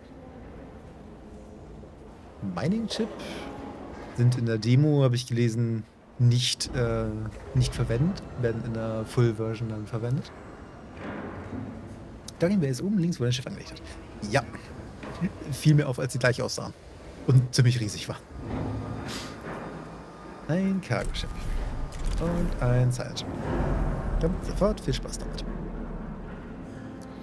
So, warum ist mein Essenskonto jetzt bei 14?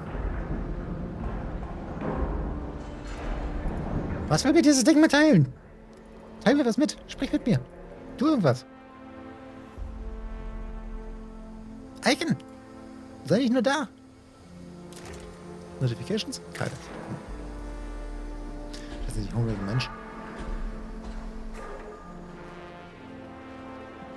Das könnte sein. Dann geht was essen. Los. Gibt genug. Ist genug für alle da.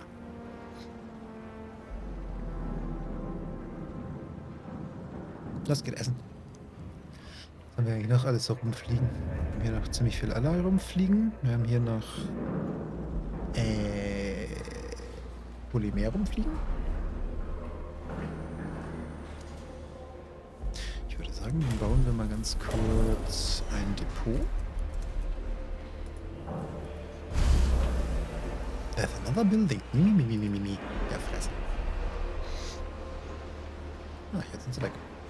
Okay. Ist immer noch schade, dass hier nicht angezeigt wird, für wie viele Personen wir Housing haben. Wir haben gleich ein Energieproblem. Das heißt, wir müssen gleich mal gucken. Irgendwas, was uns Energie bringt.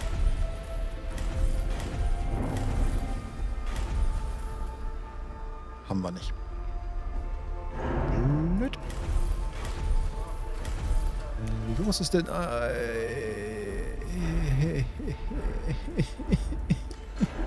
Ob ihr bekloppt seid! Wo soll ich denn das unterbringen? Da wird es ganz gut reinpassen.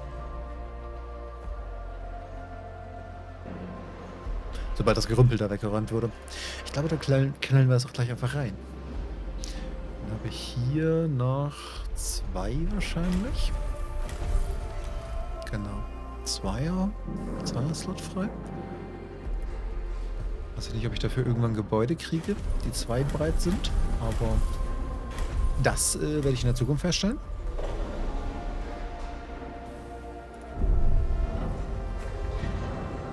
Empty Mining Ships. Sector Stability Happy. Das ist gut. So, du lagerst bitte den Krams und räumst das Lager dort. Danke. Du hast keine Straßenanbindung, andererseits hast du auch gerade keine Lagerkapazitäten.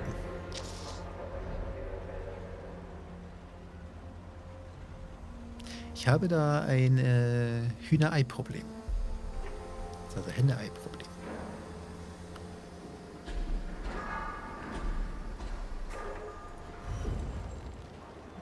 Okay, wenn der direkt da rausgeht, kann ich hier einmal die Straße schon mal wegkillen. Die ist dann nämlich... Die ist da unschön. Wer kennt es nicht? Das Hühnerei-Problem. Siehst du? Jeder kennt es. Ich würde das Lager gerne ausbauen. Muss ich jetzt ernsthaft ein zweites Lager bauen, damit ich dieses Gerümpel hier wegkriege? Das ist ja blöd.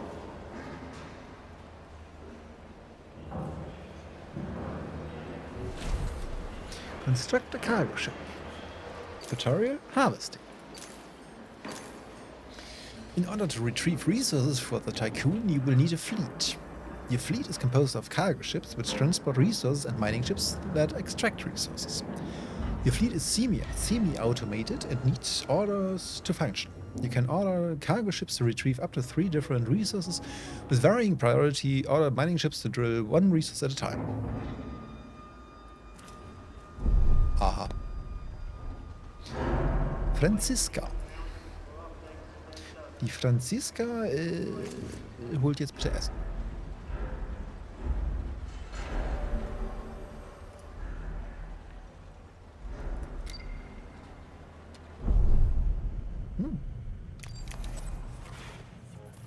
Franziska holt Essen. Das finde ich gut.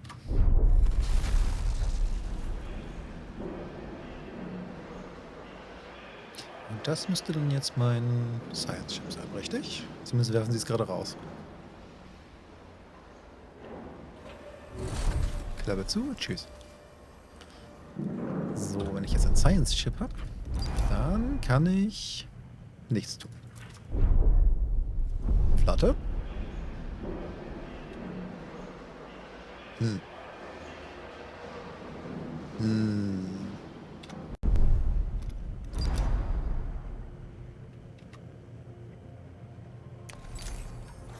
Ah.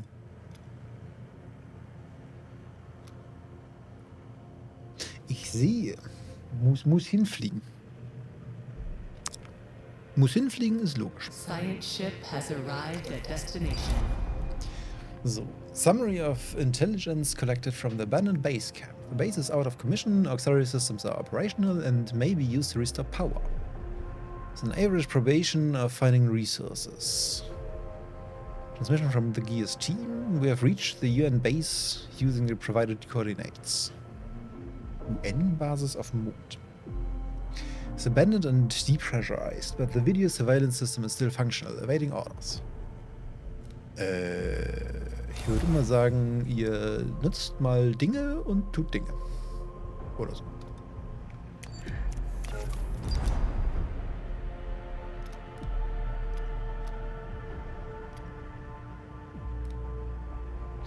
Kann ich jetzt danach das Ding immer noch auseinanderreißen, oder?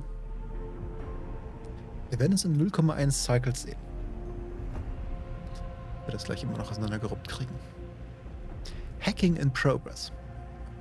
A science ship team has completed a task. You found 40 silence. Du hast 40 Stille gefunden. Ja, Hirn. Resume Data Listening Protocol. Ah, ich kann es jetzt wirklich noch auseinanderreißen. Okay. Bitte zerrupfen. Danke. Okay, lass mich raten. Das heißt, dass dieses Schiff 37 Science ist.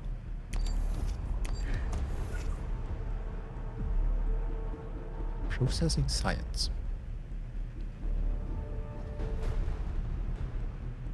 Ah, 3 Science ist schon im Dingsee. Die Sternenkarte auch ziemlich gut gemacht. Die Planeten haben sogar Schatten. Die finde diese Solar Flares hier geil. Und ich meine, meine Grafikkarte liegt gerade bei 40%. Also die brennt noch nicht mal, obwohl wir hier Solar Flares haben. Wir haben 2 Warnungen. Science Ship. The Science Ship. The Science Ship. Science Ship? Science Ship Gear has completed its action at the event. Bla. Ja, okay. Has arrived at bla. Ja, okay. You found 30 Alloy und 40 Science. Danke. Solange sie einfach nur idle in der Gegend rumstehen, prozessieren sie Science. Okay. Geh weg, Transmission. Resources to collect. Das heißt, ich muss hier gleich ein Schiff schicken, um es zu collecten. Okay. Administrator, I have an incoming transmission from Dolus's head of medicine, Dr. Abhinav Munshi. Greetings, Administrator. I'm Dr. Abhinav Munshi, Dolo's expert in compartmentalism and medicine, and a member of the Marduk Council.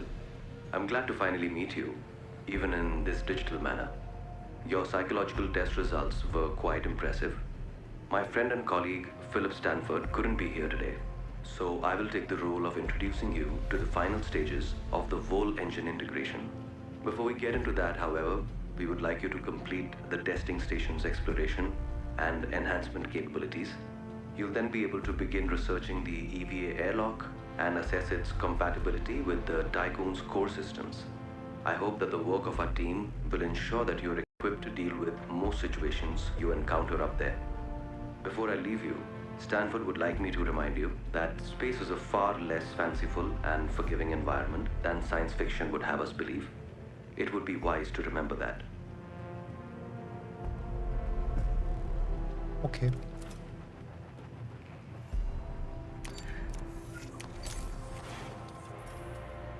Habt ihr Spaß mit euch. Tschüss. So, Can you understand me? No, go away. Genau das. Flatte. Dann tschüss. Franziska. Du fliegst mal ganz kurz hier. Genau. Viel Spaß. Tschüss. 18 Nahrung. Wir haben aber keine Nahrungskapazitäten mehr. Blöd. Quasi Tuchhof. Überforderung. Was? Technology and Upgrades. The Tech Lab. Ja, ein riesiges freaking Gebäude. Mhm, genau. Dann haben wir einen Tech Tree. Oh boy, der sieht kompliziert aus. Upgrades. Docking Bay. Most technologies can be upgraded. Okay.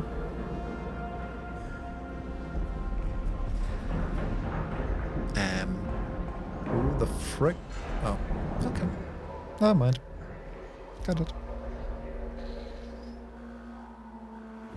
Geil, wie das Schiff reinkommt, ablädt und wieder rausgeworfen wird. Komm, verpiesel dich. Science ship Gear has arrived at Mars. Mars. Summary of intelligence concerning Mars probe report. IXION has established a facility on Mars. They are currently lacking the materials required to repair a critical fault in their oxygen supply system. Das ist ja schade. They have submitted an official request to Dolos for aid. Ja, ich würde sagen, dann muss Dolos da sich drum kümmern. Sieht das aus wie mein Problem? Ich bin für die Station zuständig, nicht für die komplette Company. Repair the fault in exchange for resources. Repair the oxygen supply system in exchange for research data. Refuse to help. Chat, 1 oder 2? Wollen wir Ressourcen oder Research Data abgreifen? Ich wäre ja für 2.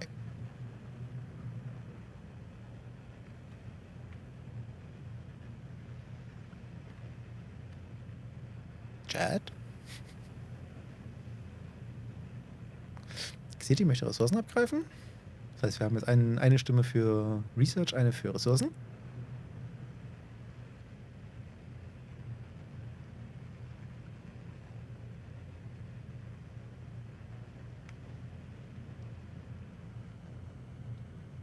Chat ist wieder so entscheidungsfreudig heute. Gut, dann mache ich halt einfach das, was ich will. Puh. Puh.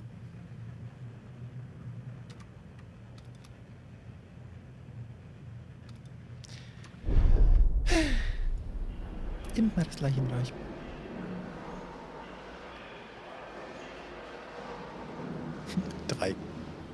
Drei stimmt nicht zur Auswahl.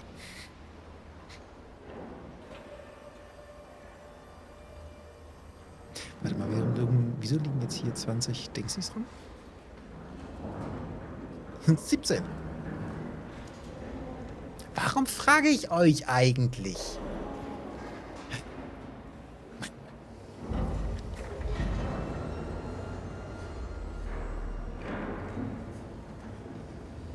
Immer das gleiche mit euch.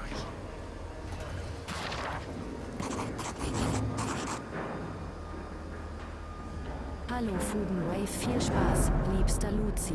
Grüße aus dem tonlosen Rätlorg, _ Hallo Jule.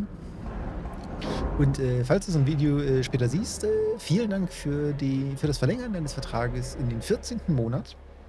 Und viel Erfolg im Lurk. Lasse dich sterben. Warte.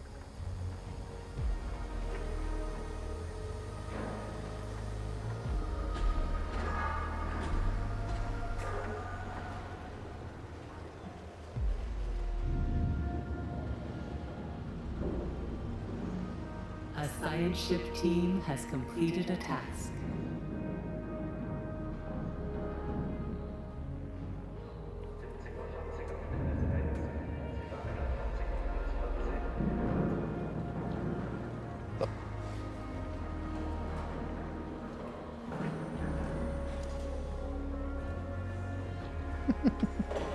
Du hast das Lasse nicht sterben vergessen. Und vielen Dank fürs Mitschreiben. Auch so ein automatisch einblenden über Speech to Text. Ich weiß nicht, was das Ding bei mir schreiben würde. Kompletten Bullshit. Ich kann einen Dienstleister. Ich hatte ja schon die Fresse. Oh, das wäre witzig. Das wäre schon ein bisschen witzig. Leider kann ich das nicht on demand ein- und ausschalten. Aber witzig wäre das. Wäre ein interessantes Feature. Mhm. Science Ship Gear has completed action at the event Mars. Okay. Oxygen supply system has been repaired and the relationship between Dolos and our competitor has improved by 42%. 42. You found 60 science. Voll gut. Gut, dass da ein Forschungsschiff vor Ort ist. Die können wir dann nämlich gleich die Science mal kurz übertragen. Finde ich gut.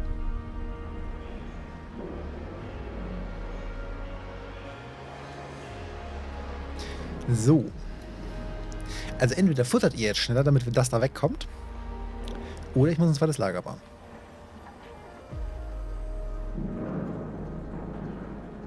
Und wo ist eigentlich das Essen hin, was die Franziska gebracht hat? Haben sie das jetzt schon alles schon weggefuttert? Ich meine, haben die 100 Essen mal eben weggefuttert? Hier lagert nur wenig. Vielleicht die Straßen mit dem Polymer holen. Das könnte ich tun. Ja, danke schön. Direkt alle gestorben. Schade.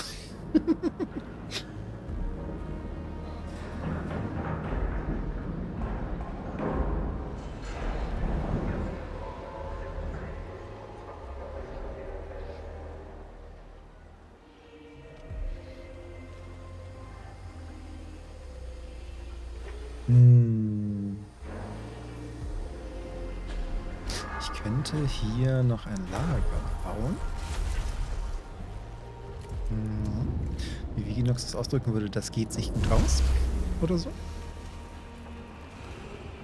Dann kann ich nämlich von da nach da Und von da nach da eine Straße bauen.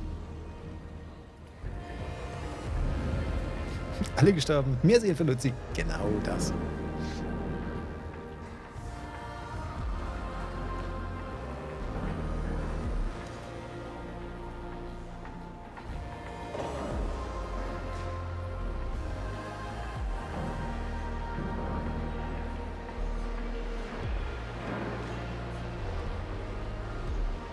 Das ist tatsächlich jetzt der Vorteil, dass ich jetzt einfach, egal was das Spiel tut, ich kann einfach mal kurz raustappen auf den anderen Rechner. Weil ich wechsle ja dabei den Rechner. Das ist echt praktisch. Das Spiel hat sich einfach nicht dafür zu interessieren, dass ich ihm gerade versuche, die Maus zu klauen, weil sie ist einfach weg. Es hat einfach keine Maus mehr in dem Moment. Das war die korrekte Verwendung von das geht sich aus. Yay! So, was wollte ich plündern? Das kann man plündern. Das plündern wir gerade noch nicht. Und das hier lagert bitte das. So. Habe ich den schon zu plündern angewählt? Ich glaube schon. Meft. Ja, habe ich. Sie plündern aber erstmal das da. Das finde ich gut.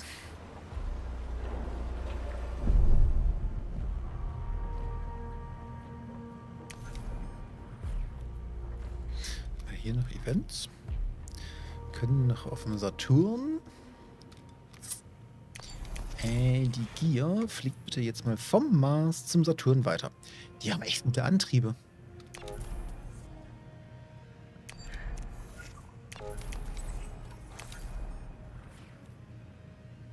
...1,8 Cycles vom Mars zum Saturn. Was hat das Ding für einen Antrieb drin? Das ist eine krasse Geschwindigkeit. So.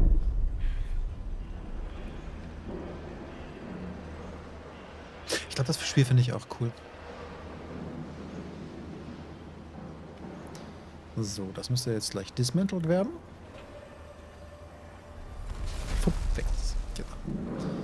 So, jetzt hatte ich gesagt, dass wir dieses Monstervieh hier zwischenkleben. Da könnten wir dahinter noch eine Straße lang ziehen.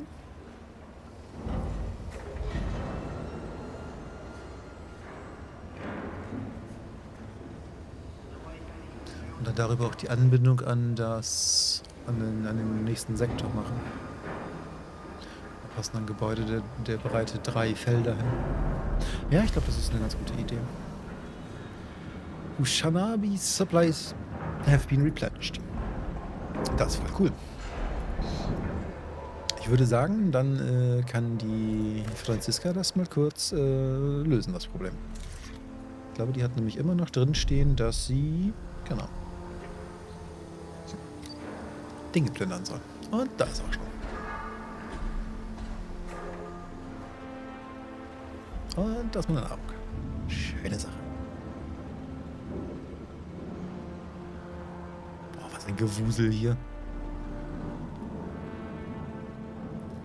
Aber irgendwie haben wir hier noch mehr. Science ship has arrived at destination.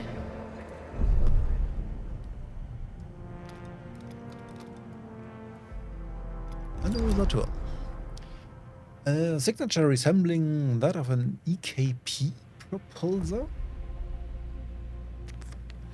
has been detected. EKP propulsion technology is exclusive property of Dolos, yet records indicate that the company has not deployed any missions to the sector.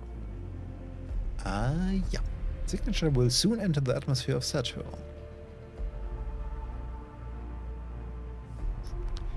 Okay, schicken wir ein Team rein.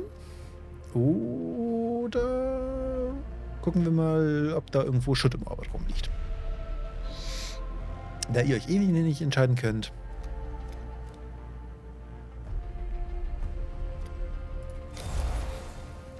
schicke ich jetzt ein Team rein. So, was habt ihr davon, wenn ihr euch nicht entscheidet? Dann entscheide ich halt. So, jetzt möchte ich an eine Straße.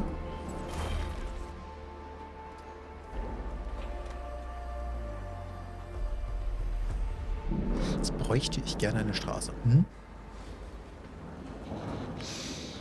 Falls jemand ein Hirn findet,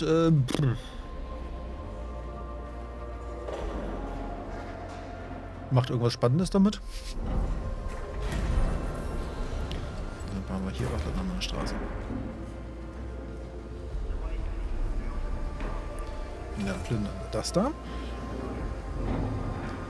Aber hier links bin ich schon mal ein bisschen aufgeräumt.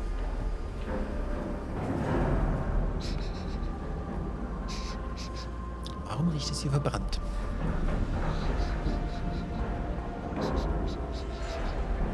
Warum riecht es hier nach Holzfeuer?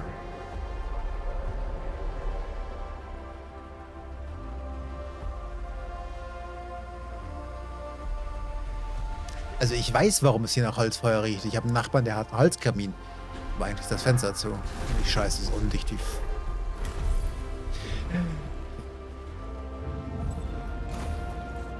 Undicht wie F.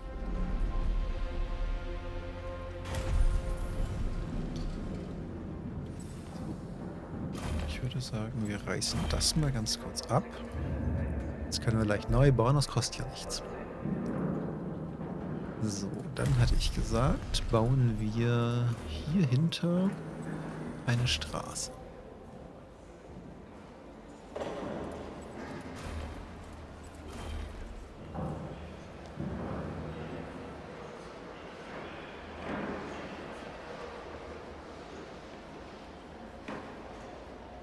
Warum ist es so orange? Hm.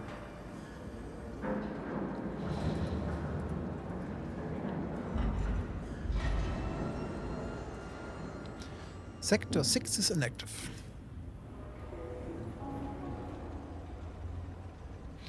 Mir wäre es cool, wenn man hier noch Hydrokulturen oder ähnliches bauen könnte. Ja.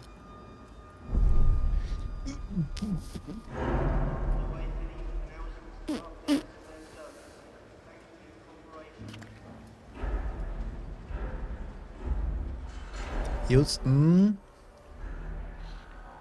Man schicke mir einen Berater. Oh boy.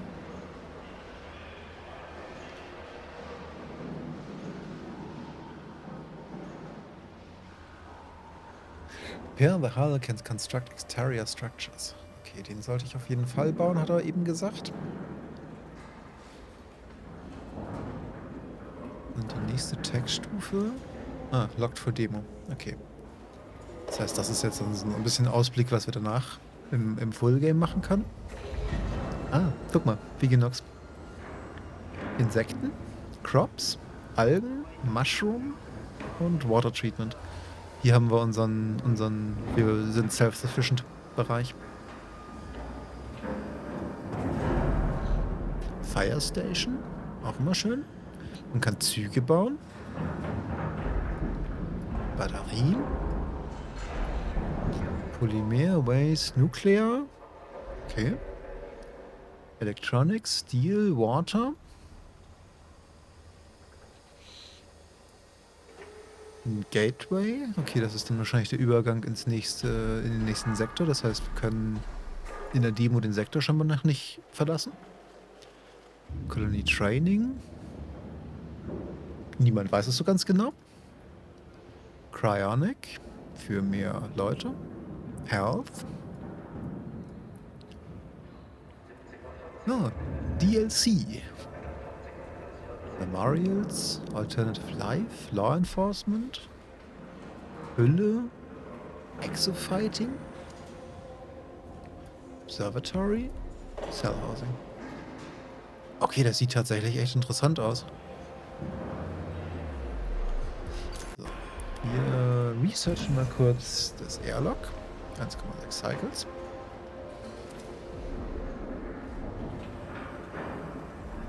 Data Listening System. Das geht dann wahrscheinlich mit dem Center, was ich eben gesehen habe. Resource Management. Population Management. Die kommen dann wahrscheinlich auch erst so wirklich dazu, wenn man die Gebäude außerhalb der Demo hat. Wir haben auf jeden Fall jetzt langsam auch bald ein Power-Problem. Und ich habe nichts bisher, was ein Power-Problem lösen würde. bisschen schade. Das heißt, wir sind jetzt relativ bald am Ende. Weil wenn wir das Powerproblem nicht lösen können, dann kann ich den Ausbau knicken.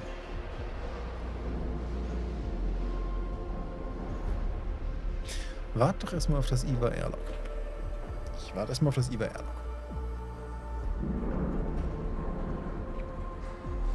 Währenddessen könnt ihr das doch schon mal leer machen.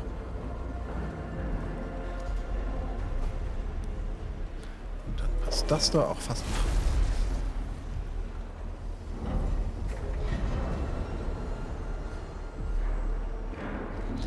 So, Straßenkosten nichts, haben wir gesagt. Das heißt, wir lassen dann da mal ganz kurz einen Weg dran.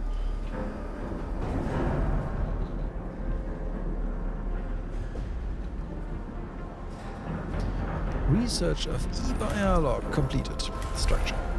EVA. Reckon ist das Ding riesig. Oh, genauso wie das andere Dings. Okay.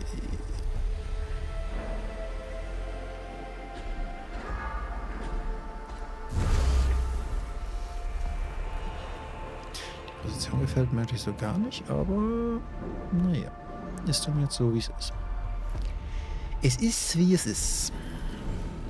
Dann gibt es hier jetzt halt breite Straßen. Auch wenn das scheiße aussieht. Aber egal. So, jetzt gibt es hier 2 breite Straßen und Punkt. Doof. Doof und blöd. Hätte hier neben besser gepasst, aber hier müsste ich den ganzen Kram wegkriegen und den kriege ich mit dem Strom nicht mehr klar.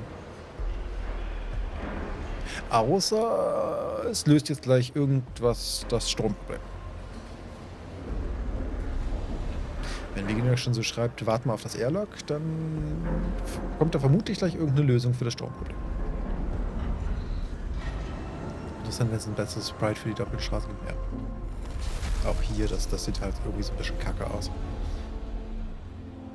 Aber da das Ding 2 Ausgänge hat, oder 2 Übergänge, wollte ich da jetzt auch nicht in so eine einfache Straße hinklatschen. Und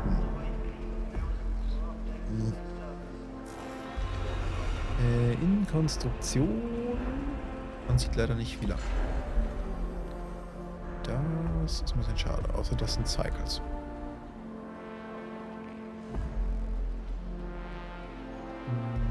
Nö. Das ist also der Grund für den Abgang. Ja. Erwischt. Und einen schönen guten Abend, Tierwitz. Erwischt. Hierhin bin ich geflohen.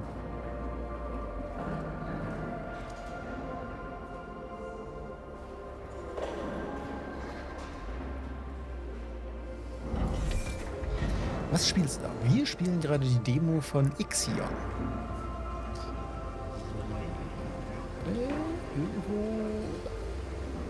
Nee, Steam Game geht nur für mich, weil der Bot ist tatsächlich in mehreren Channels aktiv, also es geht in mehreren Channels, der Steam Game Command. Allerdings leider ist dieser Command sehr ineffizient. Deswegen geht der momentan nur für mich. Houston! Wir haben noch ein bisschen wenig Energie.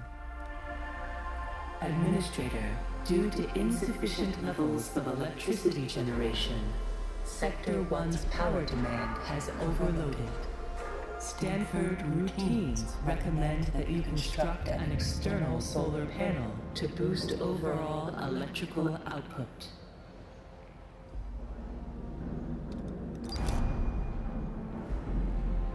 Und einen absolut brutalen Cliffhanger gemacht, den Stream an einem spannenden Punkt beendet. So sichert man sich die zukünftigen Viewer. Ich meine, was? Das Spiel, die Demo, die wir davor gespielt haben, Tale of Bistun, hatte auch so einen leichten Cliffhanger und hat uns einfach hängen lassen. Und dann war die Demo vorbei. Muss ich das Spiel dann leider weiterspielen.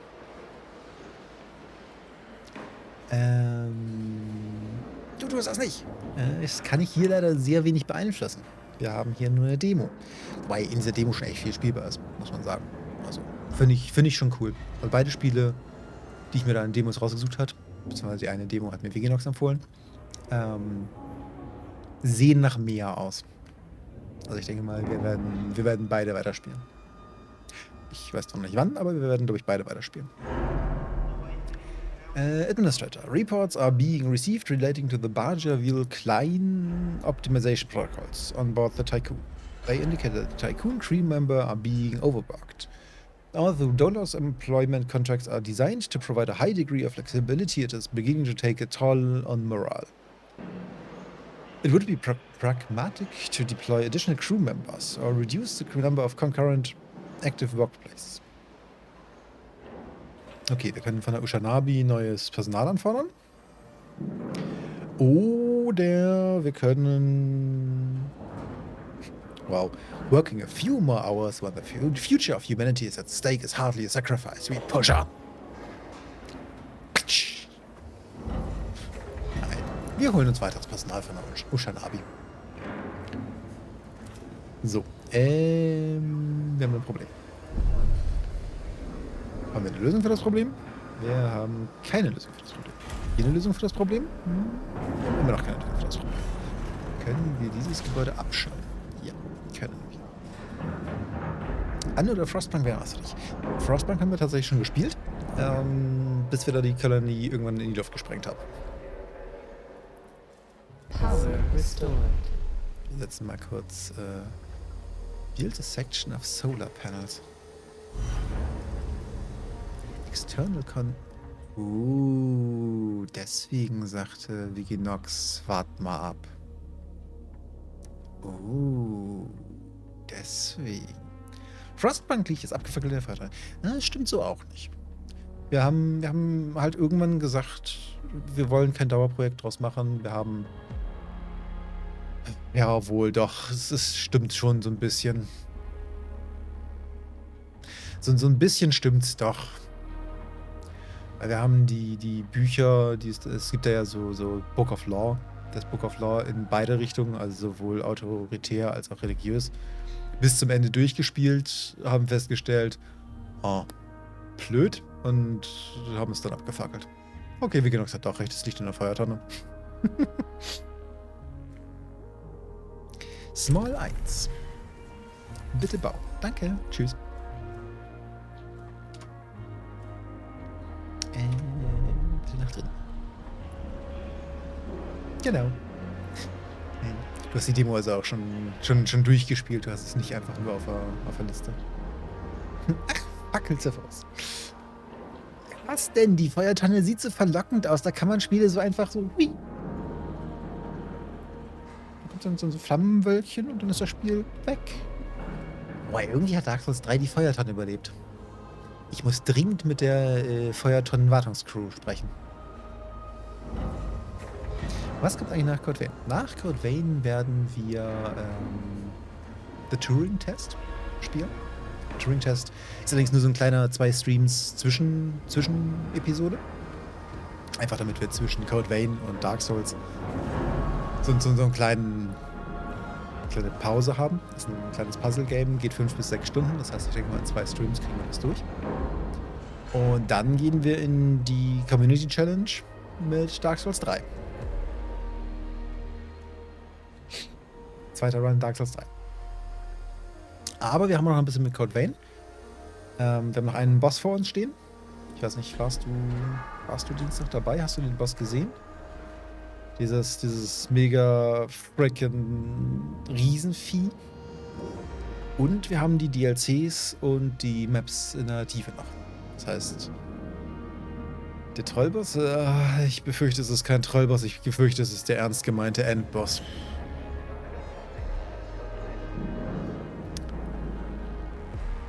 Ich habe mir den Boss tatsächlich inzwischen durchgelesen. Ich möchte den gerne in der Feuertonne versenken. So, hat sich irgendwer gemerkt, wie viel Energie das frisst? Nicht genug, um uns zu belasten. Finde ich gut. Hast du bereits einen Endboss? Ja, das war kein Endboss. Das war ein Teil des Ach, keine Ahnung. Der nächste steht, also der aktuelle Boss steht nämlich auch nicht in den Achievements. Es gibt kein Achievement dafür. Der gehört scheinbar zu den Enden. Es gibt mehrere Enden. Ja, Quack, ich weiß. Ja. Tutorial, External Construction. Ja, danke, haben wir gerade gemacht. Tutorial, Power, ja, haben wir gerade gemacht. Workplace Safety.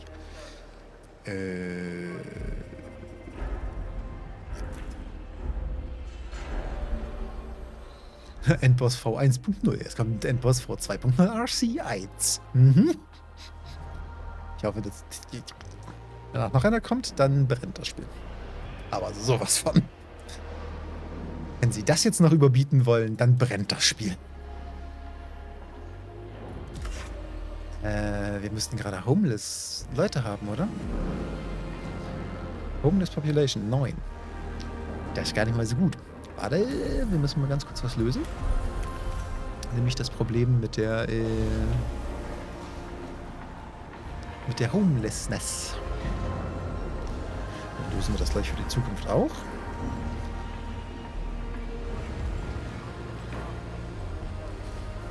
Und Bannerscheiße. Wenn da noch einer kommt, achso, genau, habe ich gerade beantwortet. Dann brennen Dinge. Aus gutem Grund. Ja. Und Luzi wieder vergessen kann, wie salzig Souls Games sind. Das vergesse ich nicht. Glaub mir, ich habe jetzt schon ein paar davon gespielt. Sie sind alle salzig. Schade ist einfach nur, dass wir dann wieder so ein Souls-Game haben, was uns die Story nicht schön erzählt. Sondern wo wir die Story wieder aus Fetzen und dem Wiki zusammenpuzzeln müssen. Das war das Schöne an Code Vein, das hat uns unsere Story einfach erzählt. Also hat uns einfach mit unserer Story mitgenommen. Ihr könnt übrigens das hier alles mal auf Plündern stellen. Ich glaube, das kann alles weg.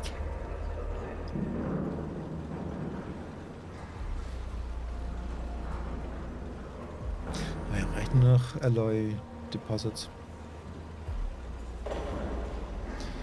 Und wir können mal kurz nach außen gehen. Und dort einfach mal das Set 2 der Solarpanel auch mit anspaxen. Ja, auf jeden Fall, das ist der Plan für die Salztage. Also für Dienstag. Also aktuell Dienstag. Einmal Turing-Test, um so ein bisschen Distanz zwischenzukriegen und dann Dark Souls 3. Und dann habe ich keine Ahnung.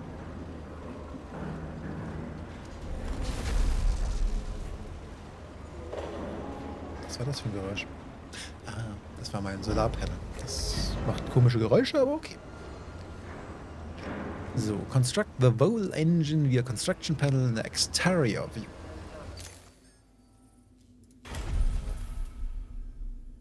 Medium 1. Large 1. Respekt.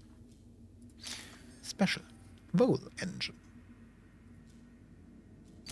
Bitte dran spaxen. Danke.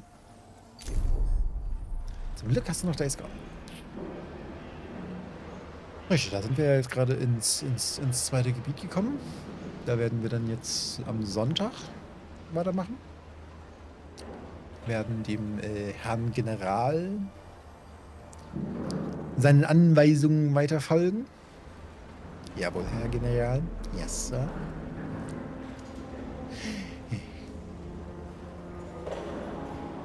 Da weiß ich auch noch nicht, was wir danach machen.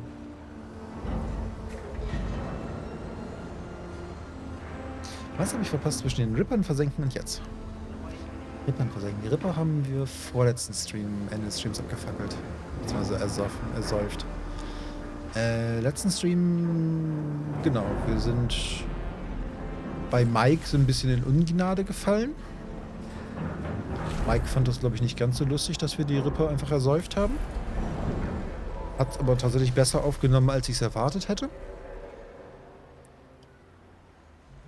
Und im Grunde, wir sind jetzt, wir haben den Hinweis gekriegt. Ja, das war auch letzten Stream. Wir haben uns wieder mit O'Brien getroffen. Und O'Brien hat rausgefunden, dass Sarah ja Clearance-Status, also militärischen Clearance-Status, beziehungsweise Governmental Clearance-Status hatte. Das heißt, Governmental, also Regierungsausweis hatte. Und dementsprechend mit evakuiert wurde, während das Camp dann, also die Zivilisten wurden im Camp überrannt, alle die Regierungsmitarbeiter wurden rausgeholt. Daumen hoch dafür. Das heißt, Sarah hat überlebt und wurde damit rausgeholt. Und ja, dementsprechend haben wir uns von Mike einen Weg über den Pass im Süden zeigen lassen, sind in das zweite Gebiet. The different phases of preparation, calibration, and verification were successfully completed. You must now start the full bonding procedure. Dolos protocols now deem you competent to gather resources, knowledge, and test colonization routines once you reach Proxima Centauri. Before you do so, Vanir Dolos, Marduk Council founder and Dolos CEO, wants to talk to you. Ja. Wo war ich? Ach ja, genau. Haben uns den Weg nach Süden in das Gebiet zeigen lassen und haben uns dort die Shoot County Militia, also einer Miliz, angeschlossen, weil Sarah für diese Miliz arbeitet. Sarah im Rang eines Lieutenant und wir jetzt im Rang eines Corporal oder so. Ja, auf jeden Fall sind wir jetzt da in der Miliz und erledigen jetzt für diese Milizaufträge und auf jeden Fall, wir haben Sarah wiedergesehen und ja, was dann jetzt weiter passiert, wer ist Sarah? Sarah ist Deeks Frau. Kann es sein, dass du noch so zwei, drei andere Streams verpasst hast? Genau, das ist eine Frau, die ja am Anfang der ganzen Pandemie-Scheiße, beziehungsweise Zombie-Scheiße da verloren hat. Also beziehungsweise, als sie eine Stichwunde hatte, in den Heli gesetzt, sie wurde in ein Camp geflogen, wurde dann und so. Wer ist die? Seht ihr? Hello, Administrator. I'm glad to see that you have managed to complete your assignments in preparation for this unique moment in history. You must understand that this is not simply another chapter in humanity's story. The book of our life on Earth is over, and we stand now at its epilogue. It saddens me to think that there are many who have yet to comprehend the reality of our situation. We've endured endless cycles of war, crisis, and famine. Still, the worst is yet to come. There are others like Dolos who have prepared for this outcome, but most of our kind remain sheltered from the horror of the predicament we find ourselves in. This pale ghost of civilization will wither and die, and with it, the tenets and values of the past. As we prepare to leave this system for the first time, perhaps we must decide which fragments we will pick up and take forward with us. Through Dolos, I am offering mankind an alternative means of survival. The Tycoon is a tablet upon which we will carve our new history. Do you recognize why I have done all of this? Having foreseen our fate, I became fixated on altering it. I set about fashioning the ropes and tying the knots that would bind together this magnificent ship. It is true that our time in this world is brief, but at least I can rest assured knowing that my legacy will endure for eons. Farewell, Administrator. For the few who stand in the light and the many who dwell in the dark, you carry the fate of us all. Ich mag Chef auch nicht. Aber Chef bezahlt Rechnung, also und bezahlt das Schiff, auf dem wir sind, also ich glaube, wir arbeiten weiter mit Chef.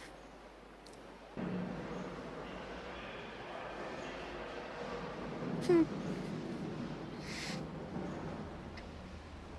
weiß gar nicht, ob ich nicht vielleicht doch mehr verpasst habe. Ja, mir scheint so, weil Sarah kam eigentlich so in jedem Stream vor. Space Travel. Okay. Electrokinetic propulsors, or EKP for short, enable movement of the Tycoon between stellar objects and various points of interest within a planetary system. Powering the EKP engines require rerouting all of the power of the station, meaning that your batteries take over during travel.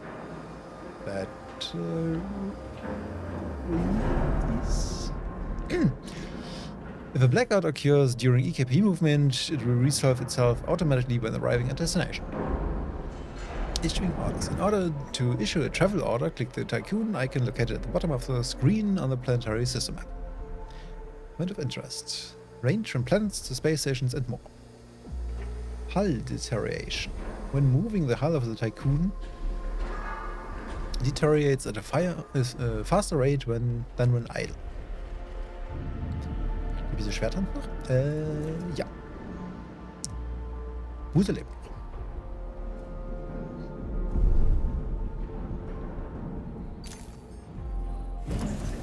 Der hat jetzt ein Hündchen und ist tatsächlich nicht mitgereist, sondern ist im wie ist das Camp? Lake. Auf jeden Fall in dem Camp geblieben, während wir nach Süden gefahren sind. Supplies has been bla. Egal. Dafür gibt es dann eine automatische Transportroute. So, theoretisch sollen wir jetzt springen.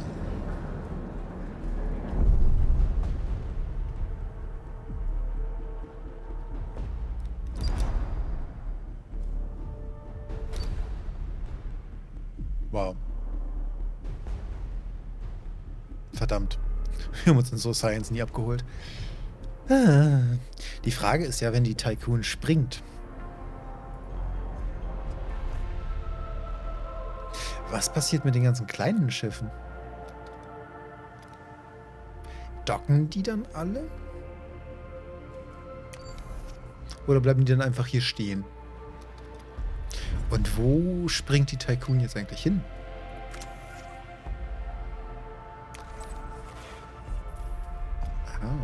Ich kann erstmal...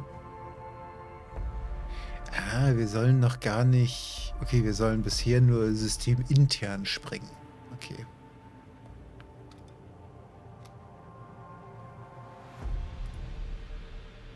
Initiate Tycoon Movement.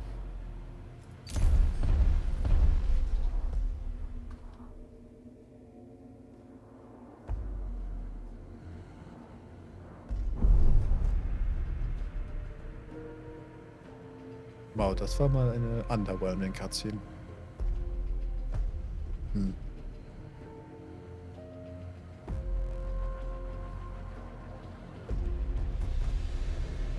Oh, move the Tycoon into orbit of the moon.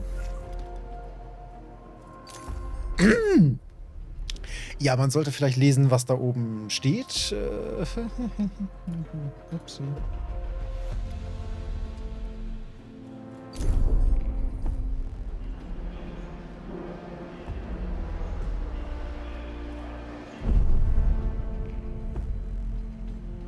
Sagte es nicht gerade eben, dass wenn die Tycoon sich bewegt, dass es dann Blackouts gibt?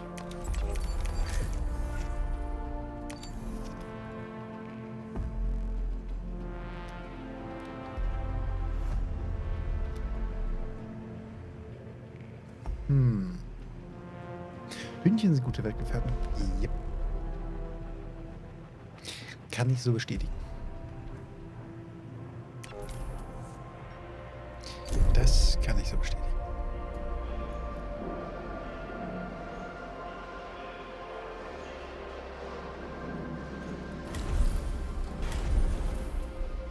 Probe Launch. So ein Monsterbauwerk.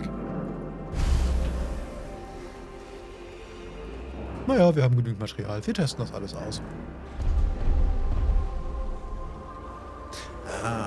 Jetzt erst. Also das war jetzt stellarer Flug und jetzt kommt dann erst der wirkliche Sprung.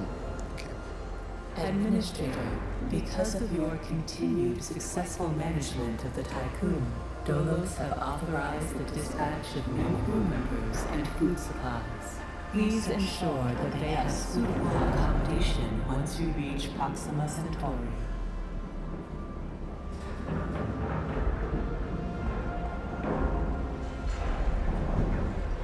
Please ensure that they have suitable accommodation once you reach Proxima Centauri. Ich würde die ja vorher Und nicht erst nachher. Und wie viel habt ihr mir jetzt geschickt?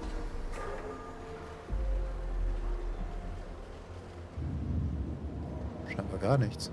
Hä? Weil aktuell wird nur Nahrung verladen.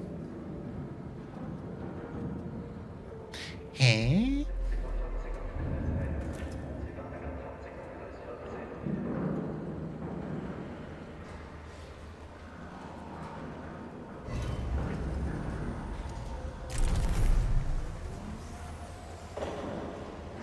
Okay, jetzt wurde einfach nur Nahrung verladen. Okay, plopp, da sind die Leute. Oh, Freck.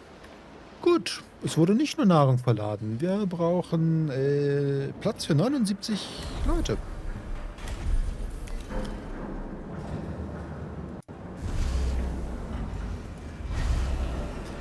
Äh, 30, 45, keine Ahnung wie viele. Ja. Bitte Straße. Bitte Straße. So, wie viel habe ich jetzt gebaut? 10, 30, 45, 60, 75 reicht nicht.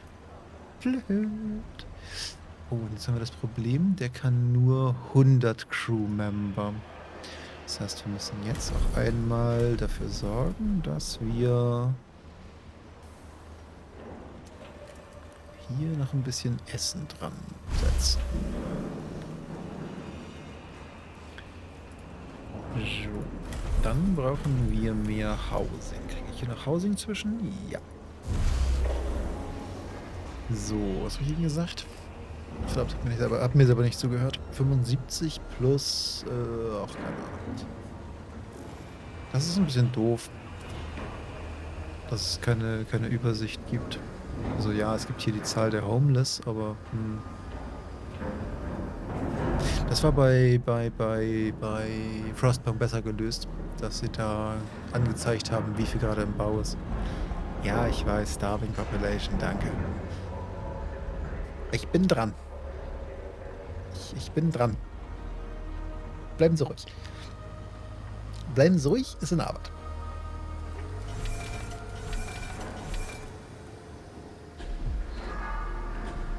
So, Demo, wer weiß, was noch im fertigen Spiel kommt. Ja, definitiv. Definitiv. Noch 53 Starving. Okay, also entweder ist der Rest schon tot. Nein, ist er nicht. Dann haben sie irgendwo Essen gefunden. Gut.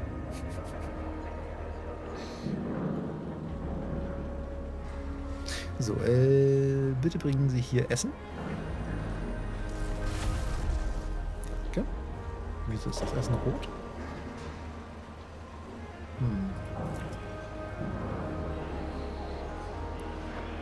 Jetzt 20 Essen pro Cycle. Das heißt, mein Essen wird nicht allzu lange da reichen. Das ist gar nicht mal so gut.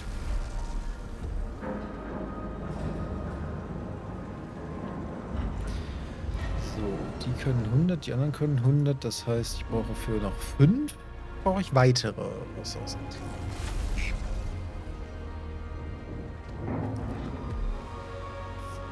So, wo haben wir noch Platz? Müssen wir langsam mal hier in die Richtung weiterbauen. Ich würde den Bereich hier für eventuell weitere Außenanlagen lassen. Zeit limitierende Faktor für das Demo ist das Essen. Naja, wenn das Essen weiter so schnell weggeht, wie es gerade reinkommt, beziehungsweise wie es gerade weggeht, dann definitiv. Ja. Würde ich dem gerade zustimmen. Mal abgesehen davon, dass meine Ressourcen auch gleich zu Ende sind. Ich lagere jetzt die letzten Ressourcen um.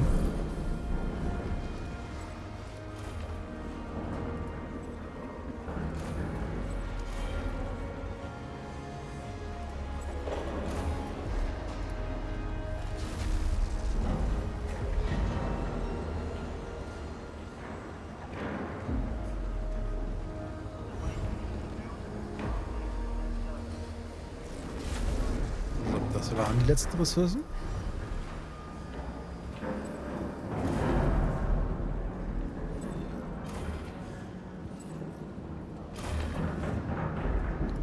Das war wirklich blöd, weil die kann ich eigentlich mal da lassen. So, dann lassen wir den Bereich hier für Großgebäude. Dann können wir uns hier jetzt austoben mit kleineren Sachen. Wir haben einen Injured. Okay, wir haben da medizinisches Fachpersonal oder so.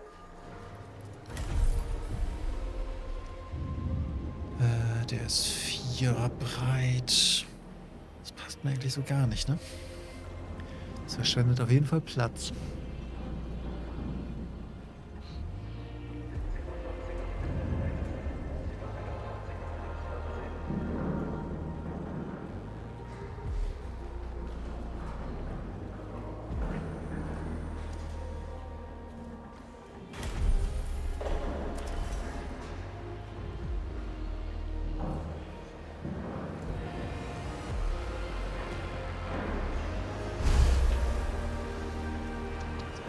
Breit.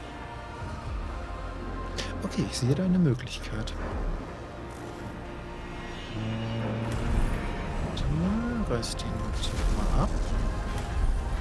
Dann bauen wir nämlich, das auch 4 breit ist. Bauen wir hier einmal das mit dem Essen.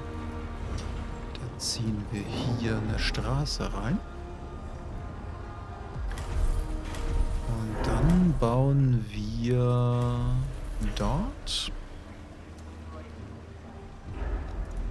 das Resource-Depot. Das passt, glaube ich, relativ gut sogar. Na, nicht so ganz, aber naja.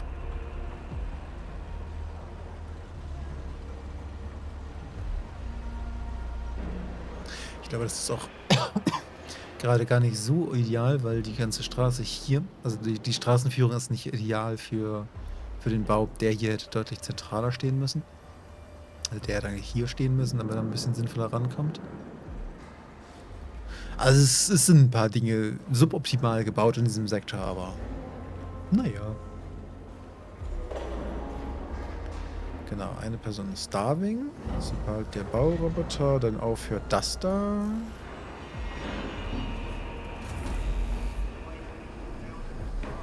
Ah, cool. High Prio bringt halt nichts. Ja genau, weiß man im ersten Spiel nicht, richtig.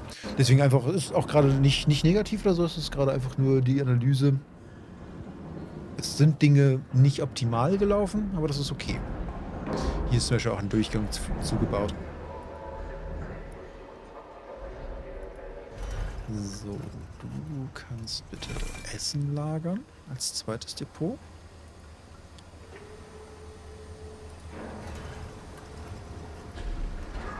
Okay, wieso bringt ihr das Essen jetzt dahin?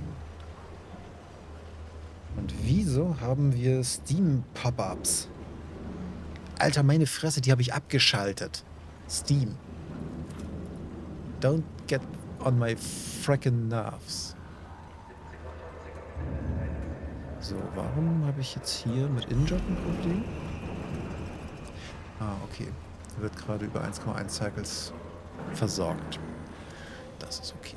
So, jetzt können wir uns über das Tutorial unterhalten. Injuries. Ah. Ja, gut.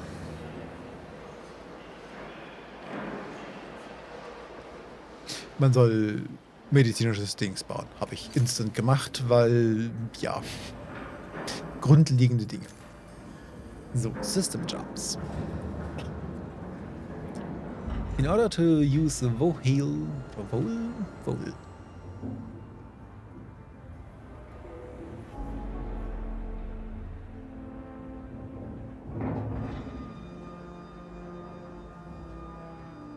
Plötzliches Kratzen halt. In order to use the Vole engine, it requires charging for a period of time. During this, all the Tycoon's power is redirected towards the engine, meaning that your batteries will activate for the duration of a charge. If your battery is empty during this period and provoke a blackout, blackout will automatically resolve. Gut, das hat mir eben, glaube ich, schon irgendwer erzählt. So. Das ist die Frage. Charging Vole engine.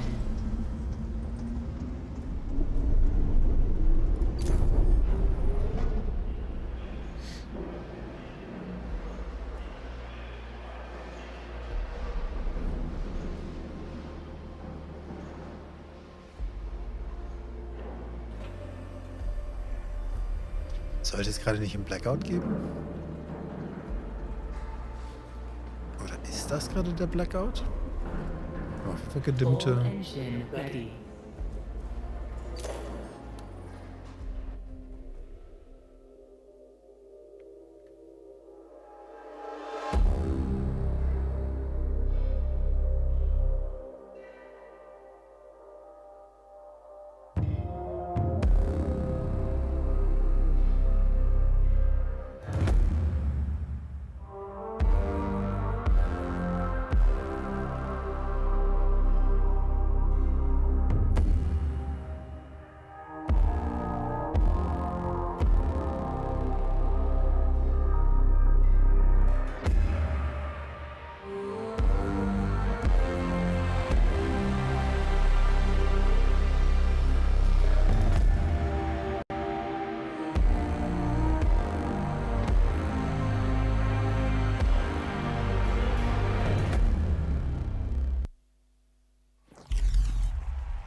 The Earth, our home, she is unique. Held in its bosom are the ingredients of evolution. Beyond raw survival, beyond the safety of comfort, we, humanity, pursue something greater. We have learnt, persevered, shaped our knowledge from that which is found in the furthest realms of science. However, humanity has brought destruction to the earth, polluted its blood, choked its breath. Today we are paying the price for this. We know the taste of a dying world. But the earth is not to be our grave. A mother does not wish to see her children disappear with her. She wishes to see instead courage in her children, to carry on. Dolos carries this courage. We have gone further than any nation, moved faster than any corporation, hand in hand with those who, like us, carry that courage. The Tycoon Station is both an epilogue of these endeavors and a prologue to humanity's next steps. Our Council of Scientists leads the vanguard. They know, as do we all, that the survival of humanity now depends on what we glimpse out there in the dark. That we are masters of our own destiny. That we must go as a species bound together, pushing further into the unknown. We set sail on this new sea because there is hope to be found, horizons to explore, and because our very existence depends on it. I give you the stars. I give you the Vol engine.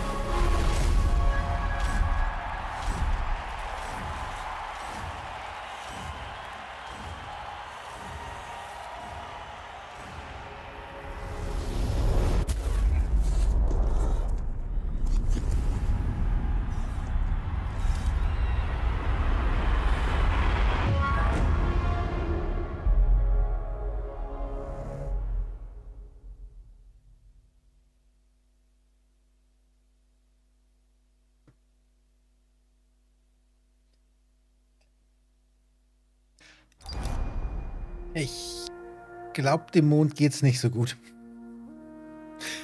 Ich glaube, upsi. Vielleicht hätten wir den Sprung nicht aus dem Mondorbit machen sollen. Aber okay. Congratulations, Administrator, on the first successful test of the Vol engine. The morale of the Tycoon crew is high as they prepare for the next step of their journey. Add to Steam wishlist. Du hast den Mond kaputt gemacht. Yep. Also dieser Abflug von der Erde aus gefilmt macht das Ganze super spannend, was danach kommt. Ja, definitiv. Also ich muss sagen, wie gesagt, beide Spiele, die wir heute Abend angetestet haben, beide Demos, die wir heute Abend gespielt haben, sehen echt cool aus.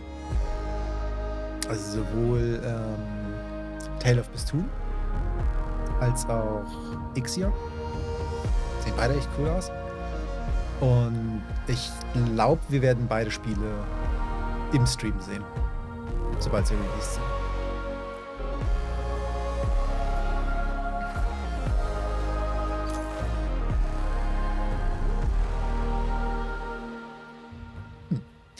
So, wie ich am Anfang sagte, wir haben 3 Spiele, die ich vorbereitet habe. Wenn sie vor Streamende enden, bin ich planlos. Ja. Gut, ich bin dann jetzt planlos.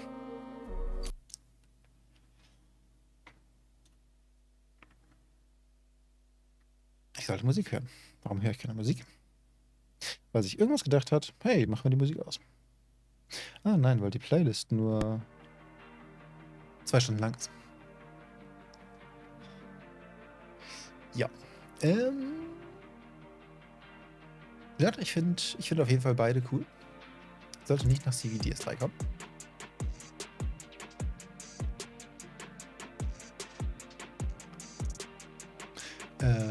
Dark Code Vein kommt, DS3, also mit einem kurzen Zwischenstopp auf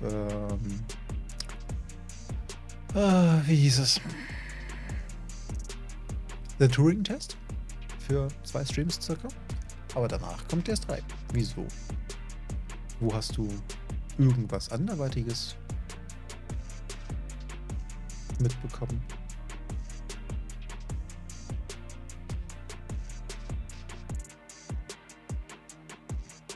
Also zumindest ist das so der Plan, den ich habe. Heute ist das Donnerstag, oder? Ja. Da liest irgendwer meine Ankündigungen nicht. Ist das nicht der CV-Plot? Nein. Nicht mehr. Seit 1.3. Haben wir wieder einen neuen Dienstplan. Der liest meine Ankündigung echt nicht. Typ, ey. Wozu schreibe ich in Ankündigung? Nein, wir haben aufgrund von Dingen mit Pandemie dort draußen, sind wir von Wehrdienst auf gar keinen Dienst, beziehungsweise Online-Dienste, auf Gruppendienst gegangen. So, Gruppendienst heißt allerdings, dass wir die 2 Wochen quasi komplett mit Diensten belegen. Das heißt, jeder Tag ist Dienst. Und meine Gruppe ist auf dem Donnerstag mit Dienst dran.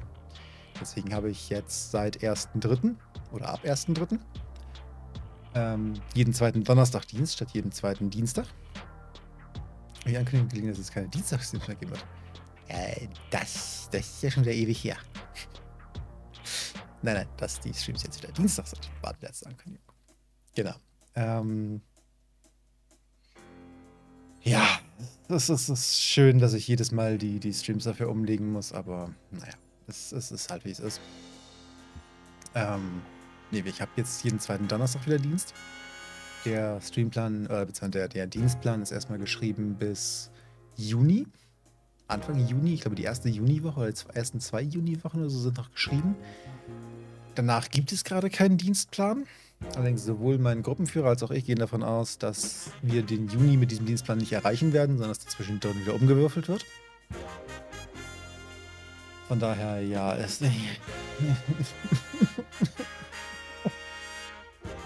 ich bin ein Mensch, der gerne vorausplant. Und dieser Dienstplan ist halt ungefähr so vorausgeplant wie: Hey, ab morgen ist neu. Ja, deswegen spielen wir seit Dienstag. Dienstag Code Vein. Das heißt, der bisher durchgängige Donnerstag-Slot ist jetzt auf den Dienstag gewechselt. Und wir haben die angespielt Streams auf dem Donnerstag. Deswegen haben wir heute angespielt Demo-Edition gemacht. Haben heute Aperture Desk Job. Gut, was technisch gesehen keine Demo ist, sondern ja quasi so ein kleines Einführungsspiel im Portal-Universum für Steam Deck. Lässt sich mit Controller aber trotzdem ganz gut spielen und es ist echt lustig. Finde ich cool. Ich mag vor allem das Portal-Universum. Dann The Tale of Bistun, die Demo. Und jetzt gerade die IXION-Demo gespielt. Ja. Dementsprechend hast du Dienstag dann vermutlich Code Vein verpasst. Den Endboss.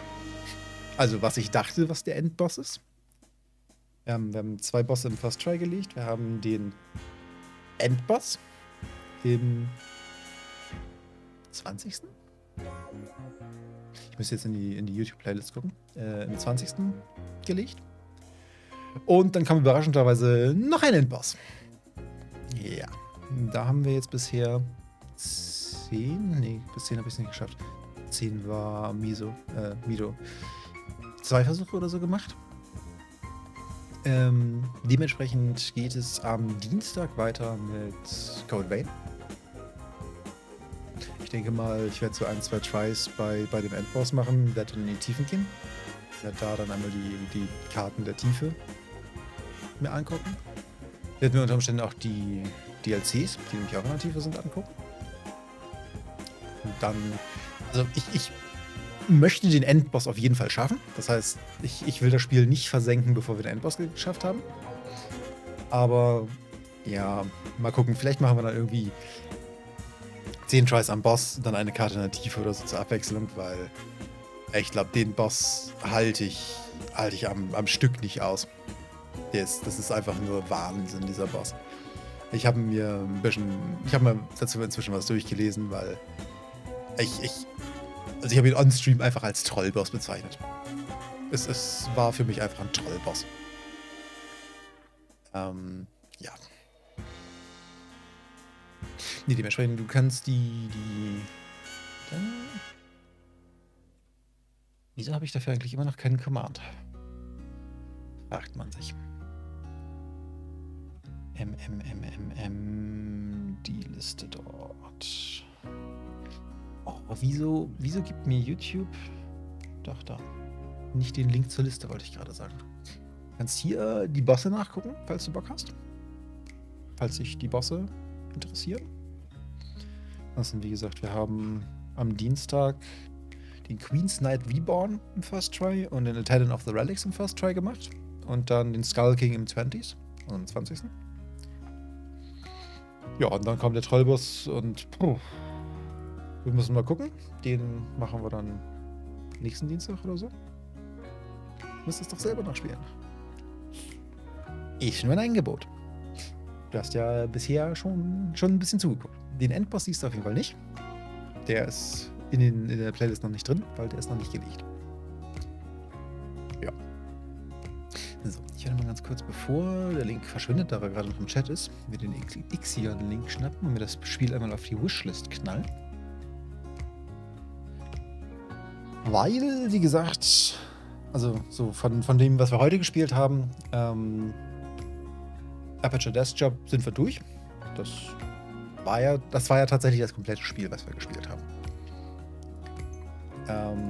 Tale of Bistun interessiert mich, wie die Story weitergeht. Fand ich vom Artstyle und halt auch von der Erzählung her, von dem, wie die Story rübergebracht wird, echt cool. So wie es bisher aussieht, relativ durchleitend, also relativ geradlinig durchleitend durch die Story. Das ist also, glaube ich, mal ein ganz cooles Story-Zwischenprojekt. Ich weiß nicht, wie lange das finale Spiel dann gehen wird. Wir spielen auf jeden Fall den Anfang dann natürlich auch noch wieder. Ich weiß auch gerade gar nicht, wann es released werden soll. Muss mal ganz kurz gucken. Steam. Gab es nicht mal irgendwann... Wisst ihr was? Ich lasse euch da einfach teilhaben.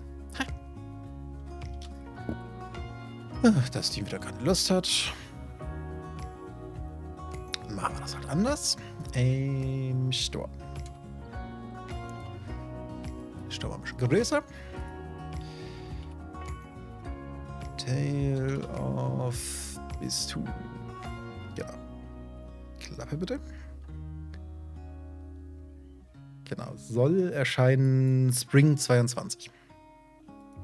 Sie sehen, Lucy's Steam in der war. Er ist nicht eingeloggt, also von daher relativ harmlos. Irgendwann Frühling 22, das heißt, wenn das rauskommt, gucken wir mal. Das ist natürlich, ich weiß, dass ich einige Leute hier habe, die Englisch nicht so gut verstehen. Das ist natürlich dann schade, dass es komplett auf Englisch ist. Interessant finde ich, dass es in der Demo schon wirklich hier Full Audio auf Englisch hat. Wir werden es dann trotzdem spielen. Vielleicht gibt es zum Release mehr Sprachen, ich weiß es nicht. Vielleicht haben sie zumindest zum Release Subtitles. Müsste mal gucken, ob sie da irgendwie eine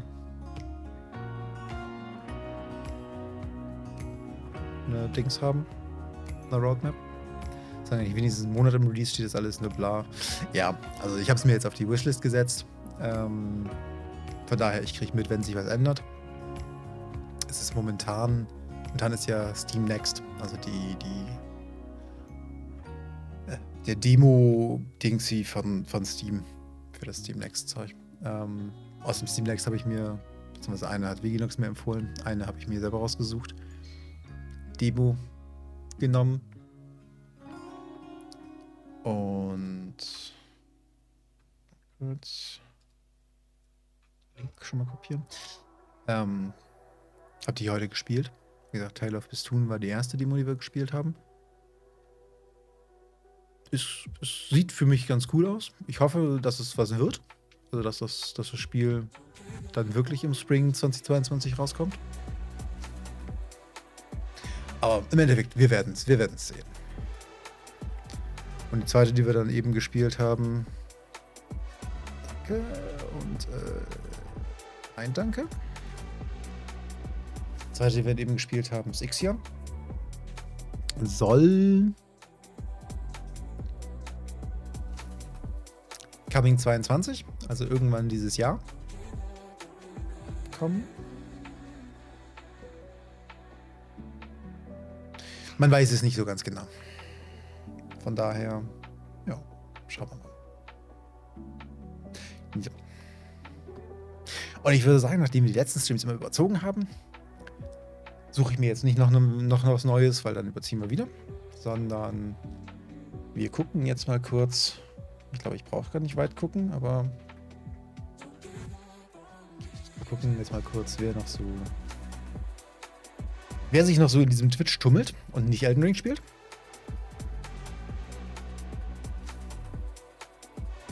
Ich habe erstaunlich wenig Elden Ring Streams in der Liste.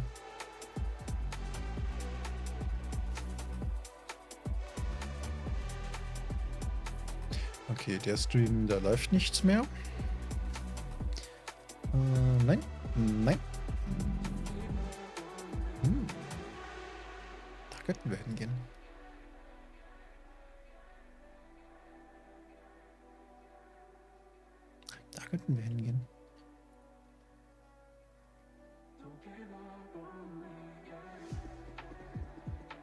Eigentlich hatte ich Dito im Blick. Aber ich glaube, wir gehen heute nicht zu Dito. Da waren wir jetzt schon so oft. Wir besuchen heute mal Stina. Stina raidet uns öfter mal. Von daher, heute revanchieren wir uns mal für die Raids bei Stina und besuchen heute Stina. Bleak Faith, Forsaken, man könnte glauben, haben einfach einen Bot laufen, der alle 3 Monate das Release-Date updatet. Release Q3 21, Q4 21, Q1 22, Q2 22. Oh Gott. Bei Stina gibt es The Walking Dead, The Telltale Series Collection. Also nichts, was spoilert. Außer irgendwer möchte The Walking Dead, The Telltale Series Collection spielen. Dann, ja, schade. The Walking Dead, genau das. So. Von daher würde ich sagen, vielen Dank, dass ihr heute da wart. Vielen Dank an alle, die im Chat aktiv waren, an alle, die im Hintergrund geloggt haben. Raid has been cancelled? Ne, created. Okay, ich wollte gerade sagen. Vielen Dank für den Resub. Vielen Dank für die Hosts. Ja. Wie gesagt, wir haben seit 1. einen neuen Streamplan. Siehe Discord. Wer nicht im Discord ist, kommt in den Discord. Da ist nämlich der Channel Streamplan, der hat einen Streamplan. Und da ist der Channel Ankündigungen. Wenn ihr den nicht mutet, kriegt ihr Ankündigungen. Im Zweifel im Rollen-Channel könnt ihr euch Rollen holen, dass ihr Notifications dafür kriegt. Streamplan? Streamplan. Ansonsten gibt es hier auch auf Twitch einen Streamplan. Also, ja. Genau. Jetzt geht es am Sonntag weiter mit Days Gone um 18 Uhr. Dann gibt es am Dienstag Code Vein. Und das war's auch für nächste Woche. Beziehungsweise, das war's dann bis zum nächsten Donnerstag. Nächsten Donnerstag gibt es nämlich keinen Stream. Da ist Dienst. So. Und bevor ich mich jetzt verquatsche, reißt drüben bei Steam ein bisschen ab. Die Raid-Message hat Viginox gerade gepostet. Chat kann weg. Und ich wünsche euch eine gute Nacht.